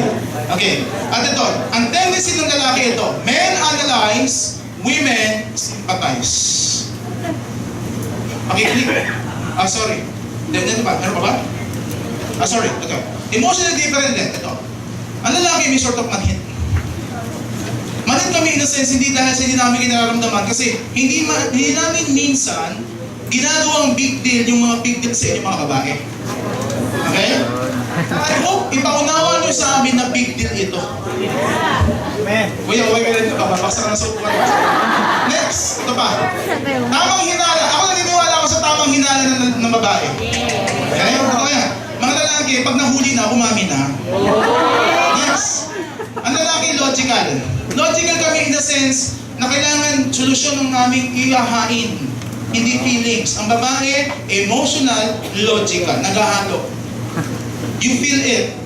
And you think about it. Next, ang mga lalaki, may pagka-protector ng mindset. Ito mga lalaki, alam ito eh. Kunyari, nasa kwarto kayo, yung inyong kama malapit sa pintuan, saan hihiga yung lalaki? Malapit sa pintuan o sa malayo sa pintuan? Pag kayo humiga malayo sa pintuan, hindi nyo mahal misis nyo. Kasi ang tanong doon, ano dapat ang unang makakasagupa kung sakali may pumasok? Kayo ang dapat mapoprotekta. Okay? Tsaka minsan pag tumatawid kayo sa daan, tapos nasa danger zone ba o danger side, ang lalaki dapat nandun sa may malapit sa kalsada. Pag nilagay mo na yung partner mo malapit sa kalsada, may ibig sabihin na yan.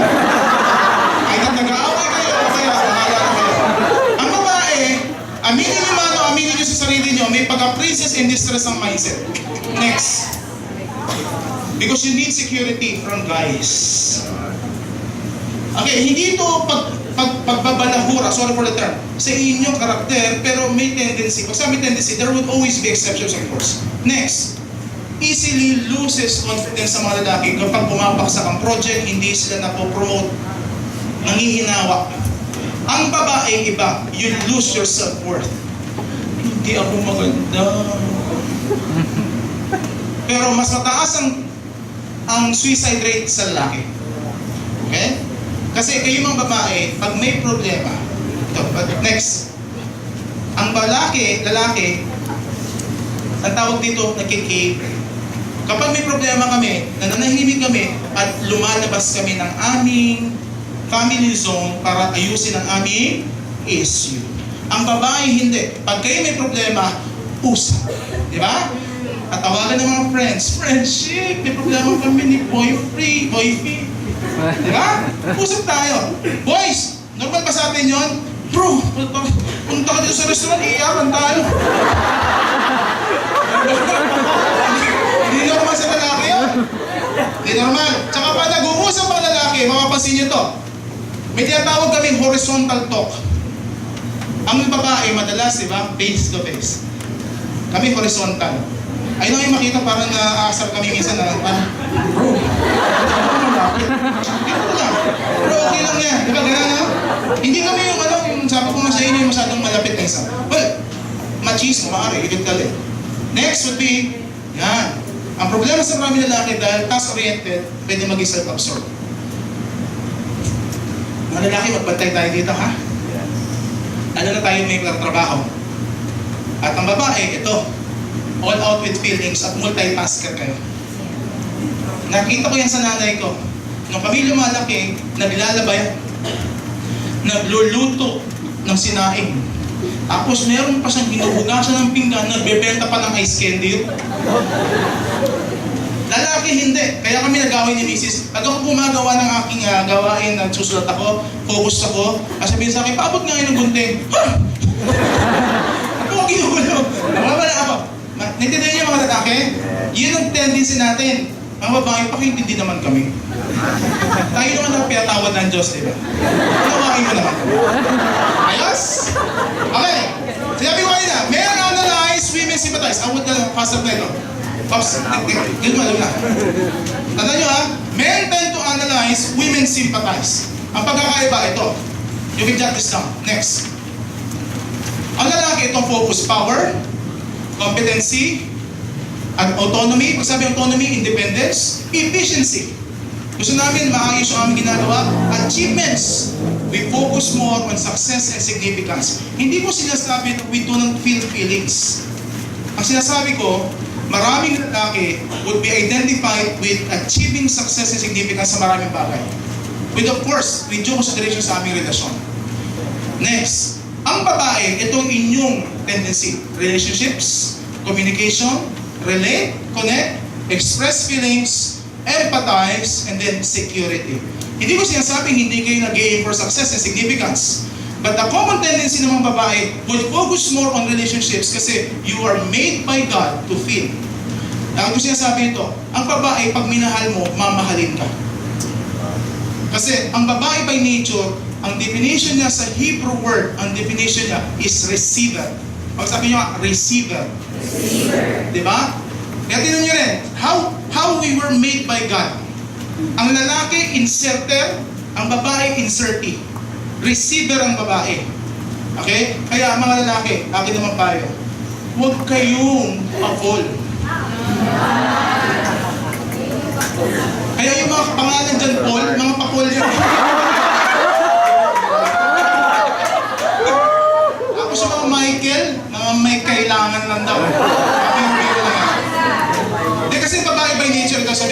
Ang babae by nature is willing to give love if she gets love. Bihira sa mga babae, hindi naturalesa sa babae ang manlalaki. Ayon sa pag-aaral, mas tendency yan ng lalaki. Yung iba nga, diba, hindi lang ng babae, ng lalaki rin. Naintindihan niyo mga kapatid? Kaya hindi ito magtataas ang inyong bangko mga babae because you were made by God that way. Yung emotional provision nang gagaling sa inyo. Sino unang nasosocialize kapag kayo nanganganak? Siyempre, inyong mga anak. And I believe you can change the world. Ang punto ko mga kapatid, baguhin natin ang ating mga kababaihan, educate them, give them Jesus, and we can change the world. Kasi ang unang socialization ng mga bata, kanino? Hindi naman sa lalaki. Tapos labas tayo lagi no? May ginagawa. Sino? Kayo mga babae. Okay? So, ito pa. Ano naman ang anger trigger ng mga lalaki? Next. Tip ko sa inyo to. Anong ikakagalit ng lalaki? Ito yan. Disapproval. Pag ang lalaki, girls, tip ko sa inyo, lagi niyong ino-oppose. Kunyari, ka-drive kayo. Driver na lalaki. Nasa passenger seat kayo, no? Pupunta kayo for example ng, ano bang malapit dito? SM North. Di ba ibabandahan dyan, may Ilocos, may Pangasinan. Meron ba dito ang Davao? Meron. Pag gusto ko dumaan ng Ilocos, doon lang. Sasabihin ng iba, hanod dyan, masyadong traffic. Dito tayo sa Davao. Nag-away na kayo. Papapasin nyo, tatahimik ka na dami. Kasi continuous disapproval of men would constitute reasons for him to get angry with you. Kasi bakit? Ang natural tendency ng tao, unless Kristiyano ka marunong umanawa, pero general tendency, sinasabi ko kasama yung mga unbeliever. Kung anong gusto namin, we should be in control. Ano naman ang anger trigger ng mga babae? Pag crisis, ito sinasabi ko, next. Yan. Me time should be respected. Kapag ang lalaki, mga kapatid, sinabi niya, I need space, I want to think about our problem, pagbigyan yung mga girls. Madalas ang nagiging sitwasyon ng mga babae, Pastor, mahal niya pa ba ako? Hindi niya na ako pinakausap. Alam niyo, may me time ang mga lalaki. Unawain niyo yung mga kapatid. Next. Don't offer unsolicited advice. Bakit? He may feel incompetent. Minsan ng mga babae, di ba, kapag may problema, ito gagawin natin. Alam mo, kailangan ng lalaki minsan, encourage lang sa kanya. Next.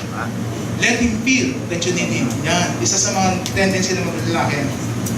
Kapag ang lalaki, hindi niya nararamdaman na kailangan mo siya, nagmumuka at feeling niya inutil siya. Sino sa inyo merong mga retiree na mga tatay, mga lolo? Ang aking payo sa inyo, yung mga retiree yung mga tatay at lolo, bigyan nyo pa rin ng trabaho. Before mamatay yung aking ama, last December, siya nagdadrive sa akin sa mga seminar.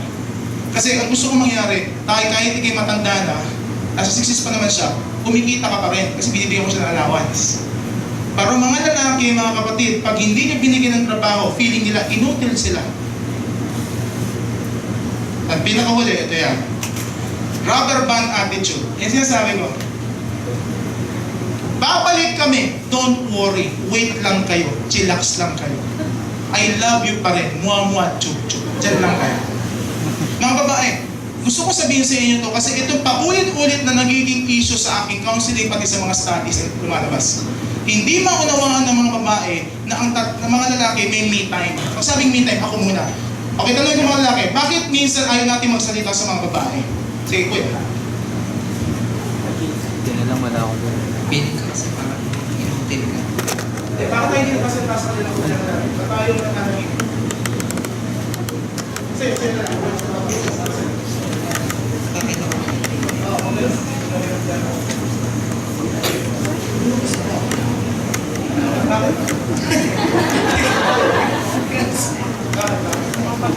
Bakit ako? Gusto mo wala?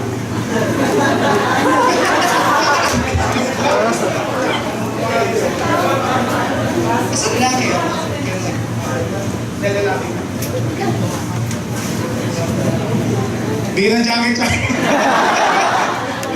Hindi siguro may-express nito. Naintindihan nyo na ako, minsan hindi namin may-express sa amin nararamdaman. Kasi, isang dahilan, ito paulit yung nakikita kong mga nakukuha ng sagot sa mga lalaki. Ayaw namin maapektuhan yung aming mga mahal sa buhay. Tama ba mga lalaki? Bigyan tayong attitude. Kung kaya nating ayusin to, aayusin natin.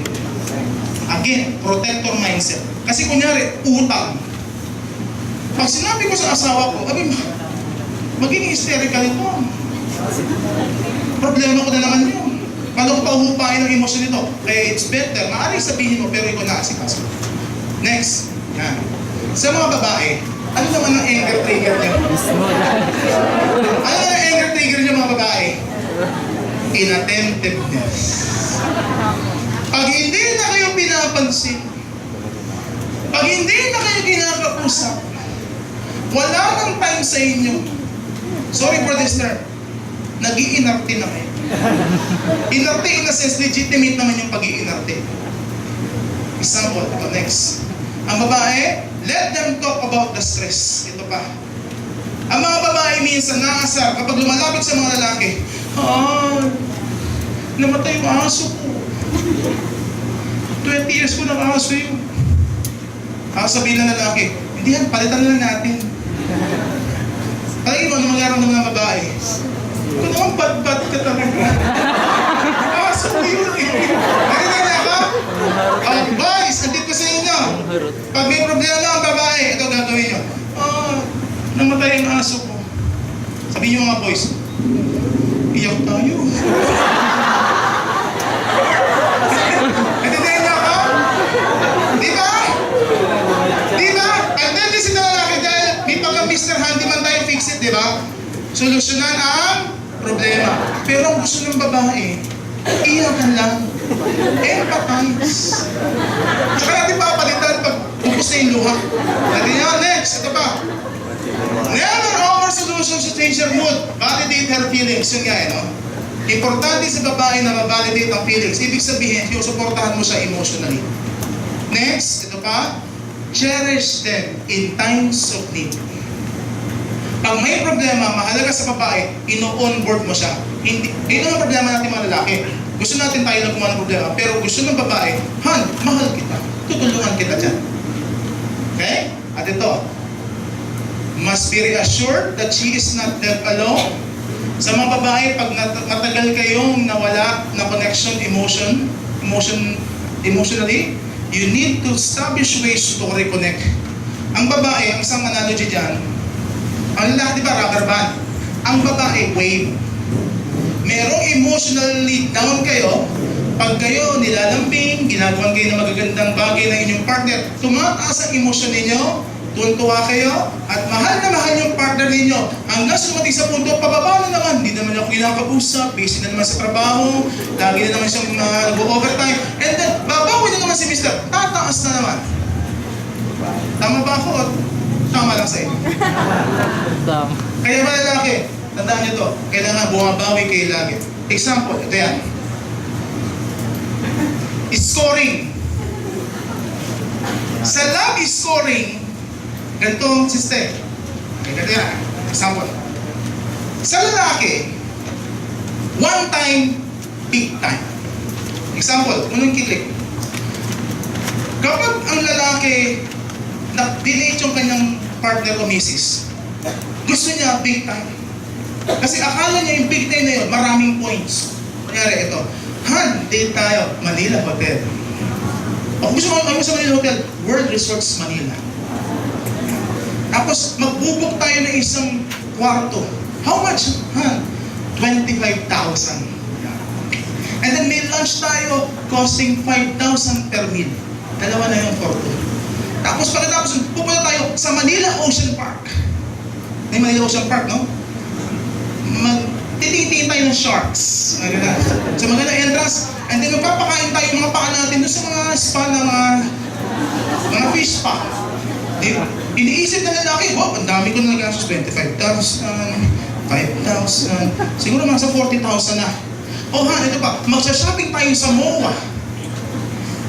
Credit card, don't worry. So magkano na yan? Umabot ng 50,000 ang sinabi ni Mrs. ni partner. Itong problema. After nung date na yun, busy ulit si Mr. Kasi sa isip ni Mr., 50,000 yun. 50,000 points. Matagal-tagal bago yun mawala. Isa ganun tayo, no? Pero ang babae, honesty, hindi ganun ang style nila. Men, women, regular, small amounts. Ang babae, hindi naman maluho yan eh. Pag ako uwi sa bahay, bibigyan ko lang si Mrs. ng Dunkin' Donut. I love you. Tapos pag kaya ako bibili Dunkin' Donut, meron kinain kami KitKat sa natira, ito oh. Yun na naman. Alam niyo mga lalaki, ito problema natin. Hindi natin maintain, sinusustain yung ating affection sa ating mga partner. Kaya tayo nagkakaproblema. Pero of course, gusto rin ng mga babae yung 100,000, di ba? Pero 1 point, sa scoring nila, 1 point lang yun. Naintindihan niyo ako? Okay? Kaya ito, may konsepto tayo ng love language. Wait, can you give me another 50 minutes tayo finish this? Alam niyo ba, yung famous na libro ni Garrett Chapman, Love Language, Words of Affirmation, Acts of Service, Receiving Gifts, Quality Time, and Physical Touch. Pakitas, raise your hands lang. Nakasagot na kayo ng assessment ito. Sino sa inyo words of affirmation ng love language niyo? Words of affirmation. Kung gusto siya sabihin kayo, ang ganda-ganda mo naman. Ang bait-bait mo. Good job. Sino sa inyo acts of service? Kung gusto niyo, naglilikod kayo, tinagaling ko lang kayo. Receiving gifts. Mga materialistic to. Sino yung gusto-gustong magbibigyan ng gifts kahit maliliit na bagay? Quality time. Yan ang marami. Yung iba, walang language. Okay, physical touch. May physical touch. Again, yung physical touch, not necessarily sexual yan ha. Kundi yung hug, okay lang, shake hands, o kaya mga tap-tap. Okay? Anong pinasabi ng love language sa atin? Number 1, you must know your love language. And your love language should be known by your partner. Yun ang problema natin mga kapatid. Gusto nating mahalin tayo ng ating partner, pero hindi natin sinasabi sa kanya kung paano tayo gusto nating mahalin. Hindi magiging selfish yun, para maayos ang ating relasyon sa ating partner. At pangalawa, love your partner according to his or her love language. Okay? So, ang mauuna, yung kanyang preference, hindi yung preference natin. Okay? And I would end with this. Galatians chapter 3:28. We may be physically different, we may be emotionally different, but in Christ, we are spiritually what? Equal. Faith in Christ Jesus is what makes each of you equal with each other, whether you are a Jew or a Greek, a slave or a free person, a man or a woman. And I'll take a break. May tanong ba tayo kapatid?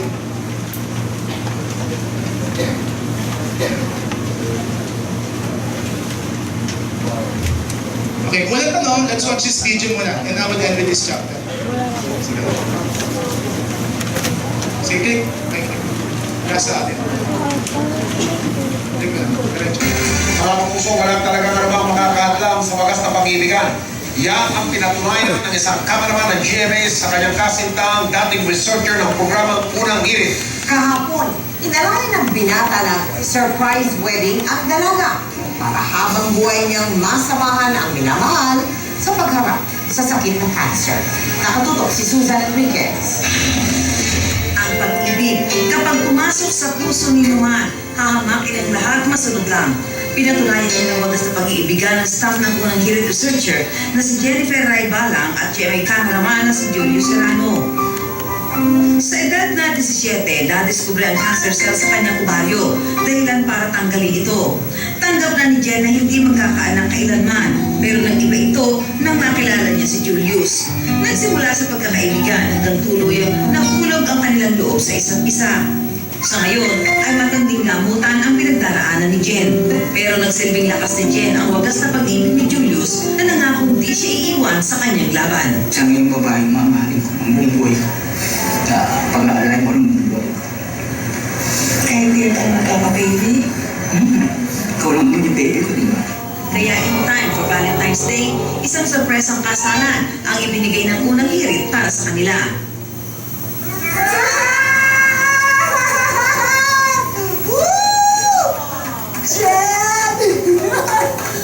Jen, may sasabihin ako sa'yo. Ikakasal ka na.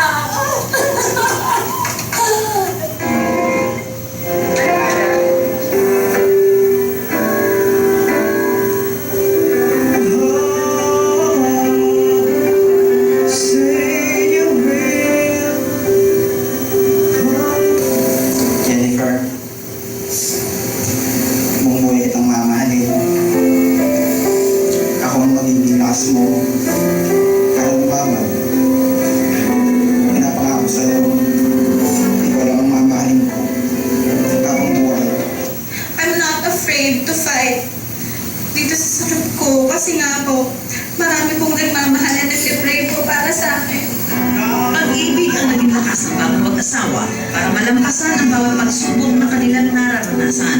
At ito rin ang magiging lakas nila para harapin ang bagong kabanata ng kanilang buhay mag-asawa. Susunod Rikas na Katuto, 24 oras. Okay. Cancer and love. Sabi ng isang survey na ginawa ng Channel 7, click next. Marami pa rin mga Pinoy naniniwala sa forever. Sabi niyan, 73%. Alam niyo, sa ating kultura, hindi tayo divorce culture. Sa Amerika, kahit mga Kristiyano sa Amerika, nagdidivorsyo. Kasi may siwang sa kanilang lipunan na pwede kang umiwalay sa iyong asawa. Sa atin wala. That's why I would like this to be publicly declared that I never support any move na magkaroon ng divorce bill or law. Kasi ang tendency ng tao, kapag merong option, papunta lahat doon eh. Anyway, meron naman kasi legal separation. Kung kayo gusto niyong maghiwalay, hindi kailangan maghiwalay totally. Maghiwalay lang kayo ng abode o ng property. Kasi ang problema natin, nadadilute yung konsepto ng marriage pag merong siwang para maghiwalay totally. Okay? Kaya itong kasabihin ko naman sa mga mag-aasawa, ito ang aking last chapter for you. Anong mga landmines na hindi nyo dapat tinatapakan? You know landmines sa Cambodia, sa Vietnam, sila yung mga nilagay ng mga Amerikano at ng mga ibang mga junta, military junta, para hindi mapuntahan yung mga lugar. Kumbaga, parang defensive mechanism para kung sakaling tapakan mo, patay ka agad. Pero maraming identified marriage landmines na pilit tinatapakan ng marami at hindi pinapansin. Ang sabing marriage landmines, ito yung mga dahilan kung bakit naghihiwalay ang maraming mga tao at eventually magkakaproblema ang relasyon. Pero pilit pinabalik ko lang. Number 1, marrying too young. Mga kapatid, huwag kayong mag-aasawa ng sobrang bata. Pag sabi ko sobrang bata, sinabi ko kanina, ang suggestion ko, 25 years old.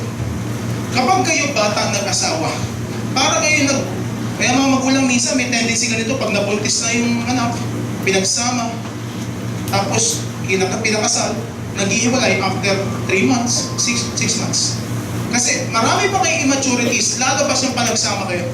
Number 2, marrying due to social pressure. Sinabi ko na sa inyo yan. Huwag kayong magpapakasal kasi napipilitan lang kayo. Hindi dahilan yan para magpakasal kayo. Number 3, ito, marrying a stranger. May counseling ako sa Middle East. Nasa annulment stage yung kanyang marriage. Ano kung bakit? Itong story na.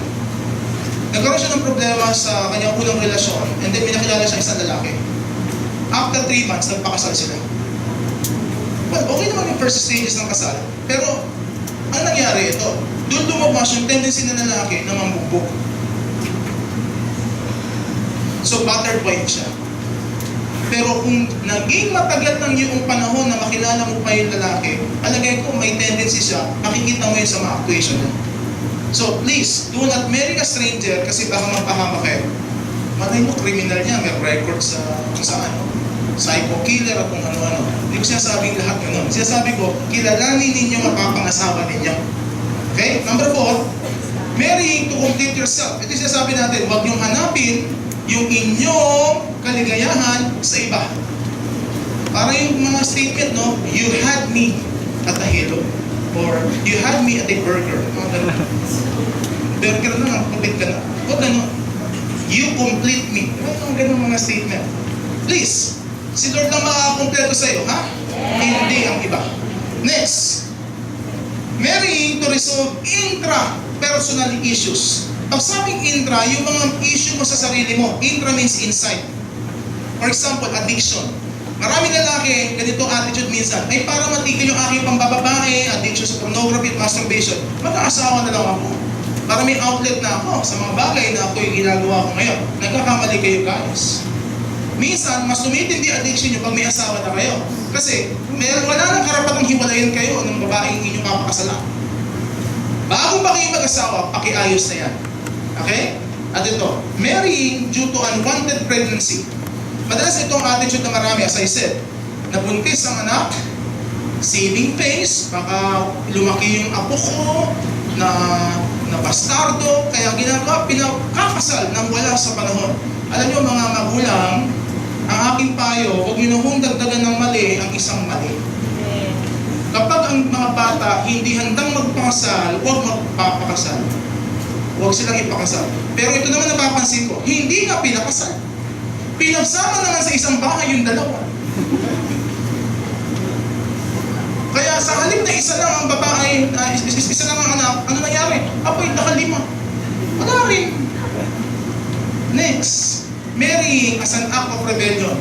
Maraming mga nagpapakasal, gusto nang takasan ng problema, takasan ng mahigpit na magulang, takasan ng kahirapan. Kaya mayroong mga mail order bride dati, di ba? You know that? Rebellion against poverty, rebellion against strict parents, rebellion against issues sa pamilya. Please, hindi revenge ang marriage.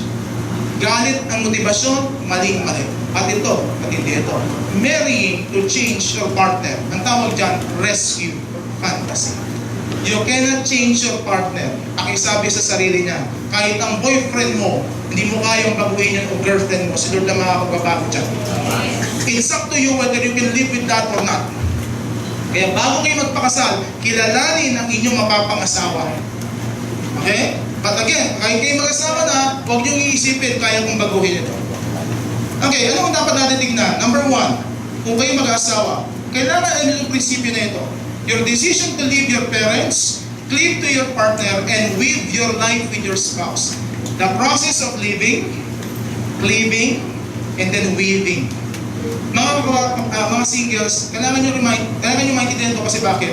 Una, pag hindi pa kayo handa na humiwalay sa poder na inyong magulang, I don't expect that you can do that sa inyong mapapangasawa, na maibubuhos yung allegiance nyo buong buo sa inyong asawa. Ito madalas sa problema, di ba sa ating mga Pinoy, magkakasama tayo sa pamilya. Isang bahay, 5 pamilya, for example, sa itong pamilya. Kaya ito sinasabi ko rin, kapag kayo mag-aasawa, dapat handa na kayong humiwalay. Kung kayo uniko iha, okay lang, may transition kasi mag-aalaga sa parents niyo. Pero still, ang prinsipyo, may sarili na kayong family system na bubuuin na iba sa inyong family system nung anak pa kayo ng magulang niyo. Ang hirap sa pamilya, sa isang bahay, na dalawa ang reyna. Dalawa hari. Pag kayo nagdidisiplina ng anak ninyo, papaluin o kaya didisiplinahin ng nanay, lalapit sa lola. Ang sumasamanin mo ng nanay mo. Ganun minsan, di ba? Ito kung yung tawag, spoil ka ng lola. Spoil ka. Kasi kapag nasasaktan, may konting inconvenience sa anak, lalapit mo sa lola. Tsaka ito, ang daling maubos ng bigas, ng asukal, ng gatas, kapag kayo magkakasama, yung inyong sweldo, kinsenas, ay naku, 3 araw lang yung minsan. Di ba hirap? Hindi ko sinasabing baliwalain natin yung ating pamilya, ha? Pero kailangan meron kayong specific time na sasabihin nyo sa sarili nyo, hihiwalay na kami. Sabi ni Pastor Clem, yung Pastor Clem Villarmo, sa tip niya, kung kayo hiwalay ng bahay, siguro mga 3 sakay. Para may effort, kasi kung saan sakay lang. Joke lang naman yun, pero sinasabi niya, you must know how to be independent. Because you cannot cleave and weave to your spouse kapag kayo nandun pa rin, naka-cleave, naka-weave sa inyo, parents.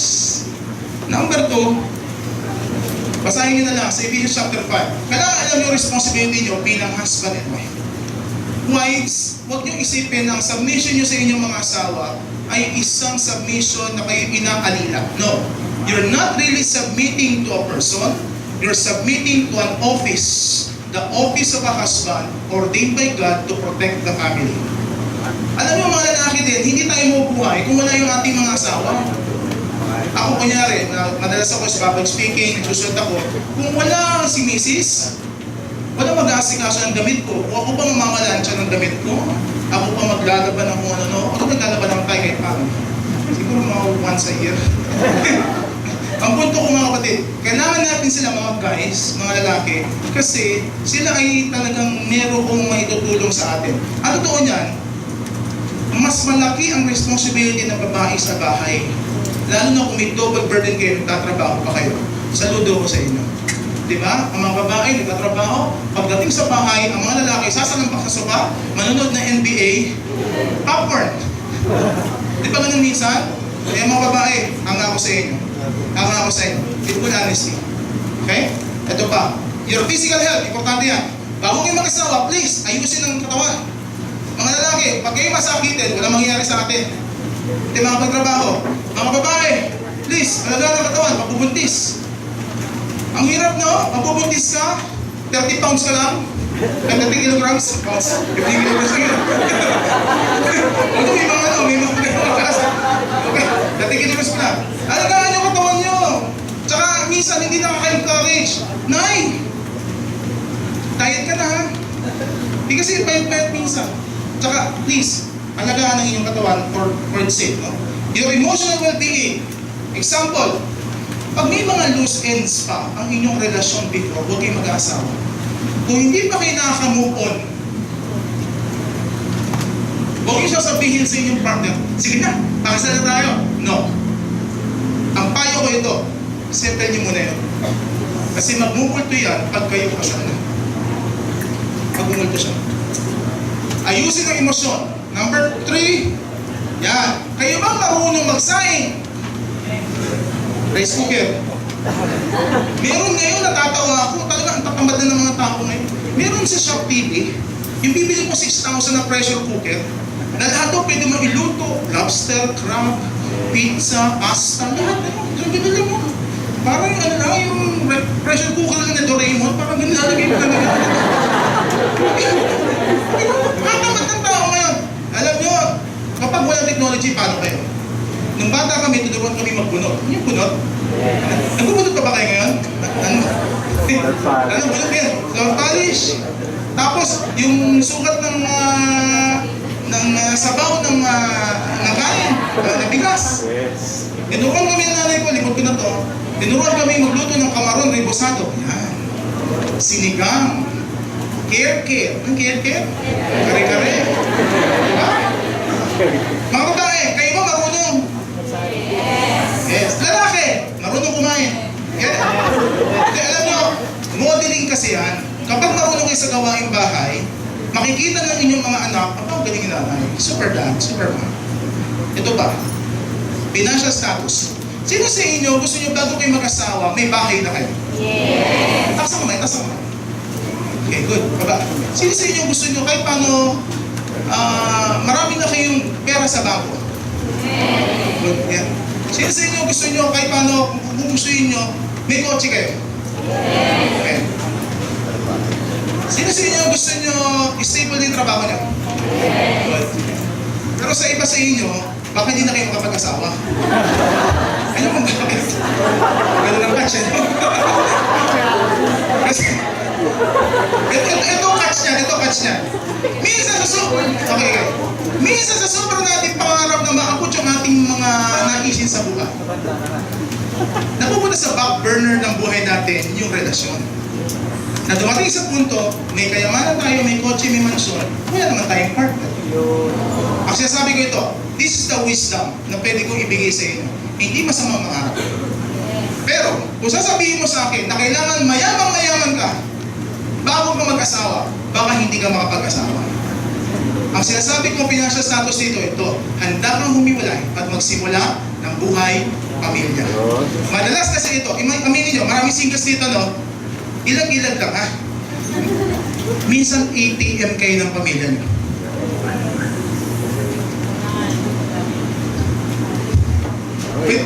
Pwede umiyak. Walang masama maging ATM kasi mahal natin sila. Pero huwag yung sasabihin sa akin na darating kayo sa punto ng buhay, tumandang dalaga kayo at humarap kayo sa mga kapatid nyo, mga pamangkin ninyo, mga pinsan ninyo, pinaaral ninyo, sabihin nyo, kaya ako nagkaganito dahil sa inyo. Walang gano'n, ha? Kung gagawin nyo yan, kailangan result kayo. Kasi iba kasi, wala nang boundaries. May sarili kayong buhay. At yung mga gulang nyo, heart-to-heart talk lang. Marami ako mga ngayon, mga youth, makakagraduate lang. Kamu kagagraduate lang, 1 week lang, naghahanap ng trabaho yung mga magulang. Patatamad-tamad mo, di ka naghahanap ng trabaho. Kamu na, yung 1 week pala, kagagraduate pala. Minsan din masin ng mga magulang, no? Hindi po pwede kasi na inyong mga pangarap, kailangan buong-buo bago kayo mag-asawa. Kailangan ng sapat. Kasi minsan di nga kayo makaipon pag single kayo, di ba? Makakaipon kayo pag kayo may asawa na kasi ang punta ng pera sa inyong pamilya na. Okay, hindi sinasabi don't get me wrong on this, mahal natin ang ating pamilya. At ito pa, hindi naman matitigil ang ating tulong sa ating pamilya kahit magkaasawa na tayo eh. Okay? Basta alam yung boundaries. At ito minsan nangyayari. Pag may asawa ka daw, buong mahal na mahal mo. Ito nagiging problema eventually in the future. Pag kayo nag-aaway, minsan dumating sa punto, next, nagiging sawa na kayo sa relasyon. Then nag-i-stay na lang kayo, maybe because of, next, awa, hanggang maging wak. Yan ang evolution ng relasyon minsan. Kaya minsan, kailangan ipaulit-ulit sa utak ng tao, may forever, kung gugustuhin natin, maayos ang relasyon. Ito, i-quote ako dito. Let's read this. We have a picture of the perfect partner. Can we marry an imperfect person? Then we have two options. Tear up the picture and accept the person, or tear up the person and accept the picture. Ang gusto sabihin nila mga kapatid, lahat tayo may dinadalang ideal, image, and picture sa ating relasyon. Kaya huwag sa mga mag-aasawa, yung mga picture na iyan, kailangan tinetest nyo sa reality. Huwag masyadong idealistic. As I said, lahat tayo makasalanan. We can fail people. Kaya itong gagawin natin, we have to accept the person. Pag asawa mo na siya, wala nang sulian niya. Sa mga may asawa lang po dito, eh lang pong relasyon. Walang perfect, and perfect relationships ay hindi totoo. Real relationships are not perfect, and perfect relationships are not real. Tandaan niyo po yan. Alam niyo po yung pinakamatandang couple ngayon? Ang pangalan niya, next sila Karamchan at si Kertari. 109 years old, tsaka 102 years old. Nakatira sila sa England. Ilan mo sila? Ano po sekreto nyo? Ba't kayo tumagal ng ilan taon sila? Almost 89 years. So mga 91 na siguro yung 2 years ako pa yan eh. Isa lang naging sagot nila. Hindi sila Christian per se. Sabi nila, naging family-oriented lang kami.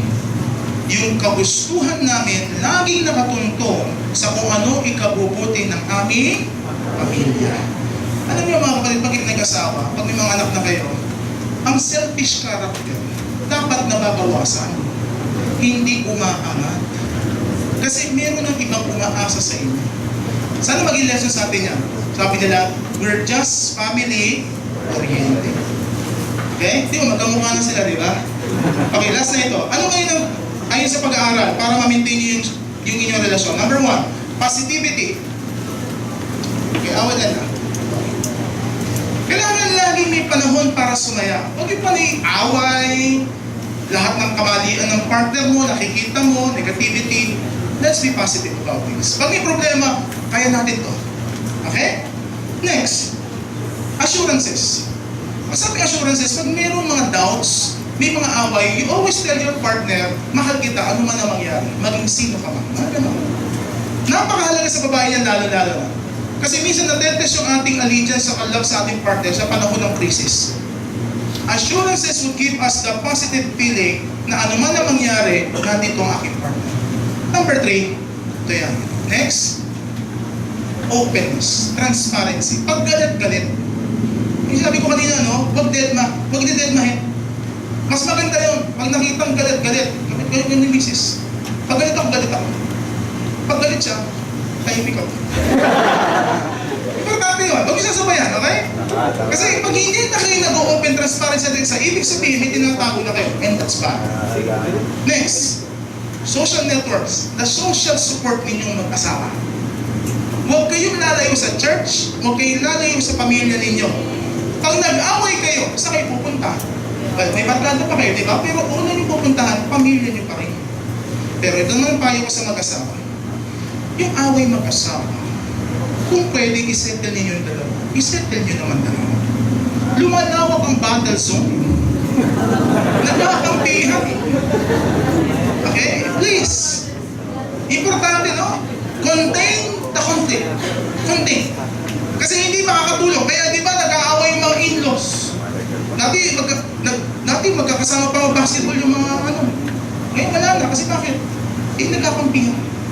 Then pinakahuli, ito. Sharing of tasks. Yan ang problema. Minsan ng mga lalaki tamad. Hindi pala minsan. Madalas. Pagdating sa bahay, gawain bahay. Ang dahilan ganito lagi. Pagod naman ako. Come on, sa opisina, nakupo ka lang. ng computer. Hindi nakakaisip, nakakapagod mag-isip. Pero ang problema ito, hindi maintindihan ng mga lalaki na papagod din ng mga babae lalo na may trabaho sila. Tumulong tayo mga lalaki minsan sa paghuhugas ng pinggan, diba? Pag-aalaga ng bata, mag-schedule. Kasi pag hindi kayo nagsishare ng task, yung isa give ng give, yung isa take ng take, mapapagod yung isa.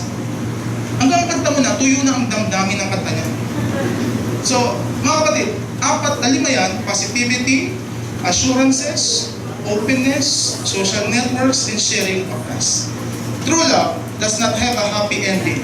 It simply does not end. Yan ang true love. And I will end with this verse. Ito dapat na panghawakan. You know this, Psalms 27:1. Unless the Lord builds the house, the builders labor in vain. Unless the Lord watches over the city, the watchmen stand guard in vain. Si Lord ang dapat na maging pundasyon ng relasyon. Mahal forever, kung si Lord ang iyong Yahweh. Alapakan natin ang Panginoon. Hallelujah. Thank you, Lord, for your goodness. Thank you, Lord, for your wisdom.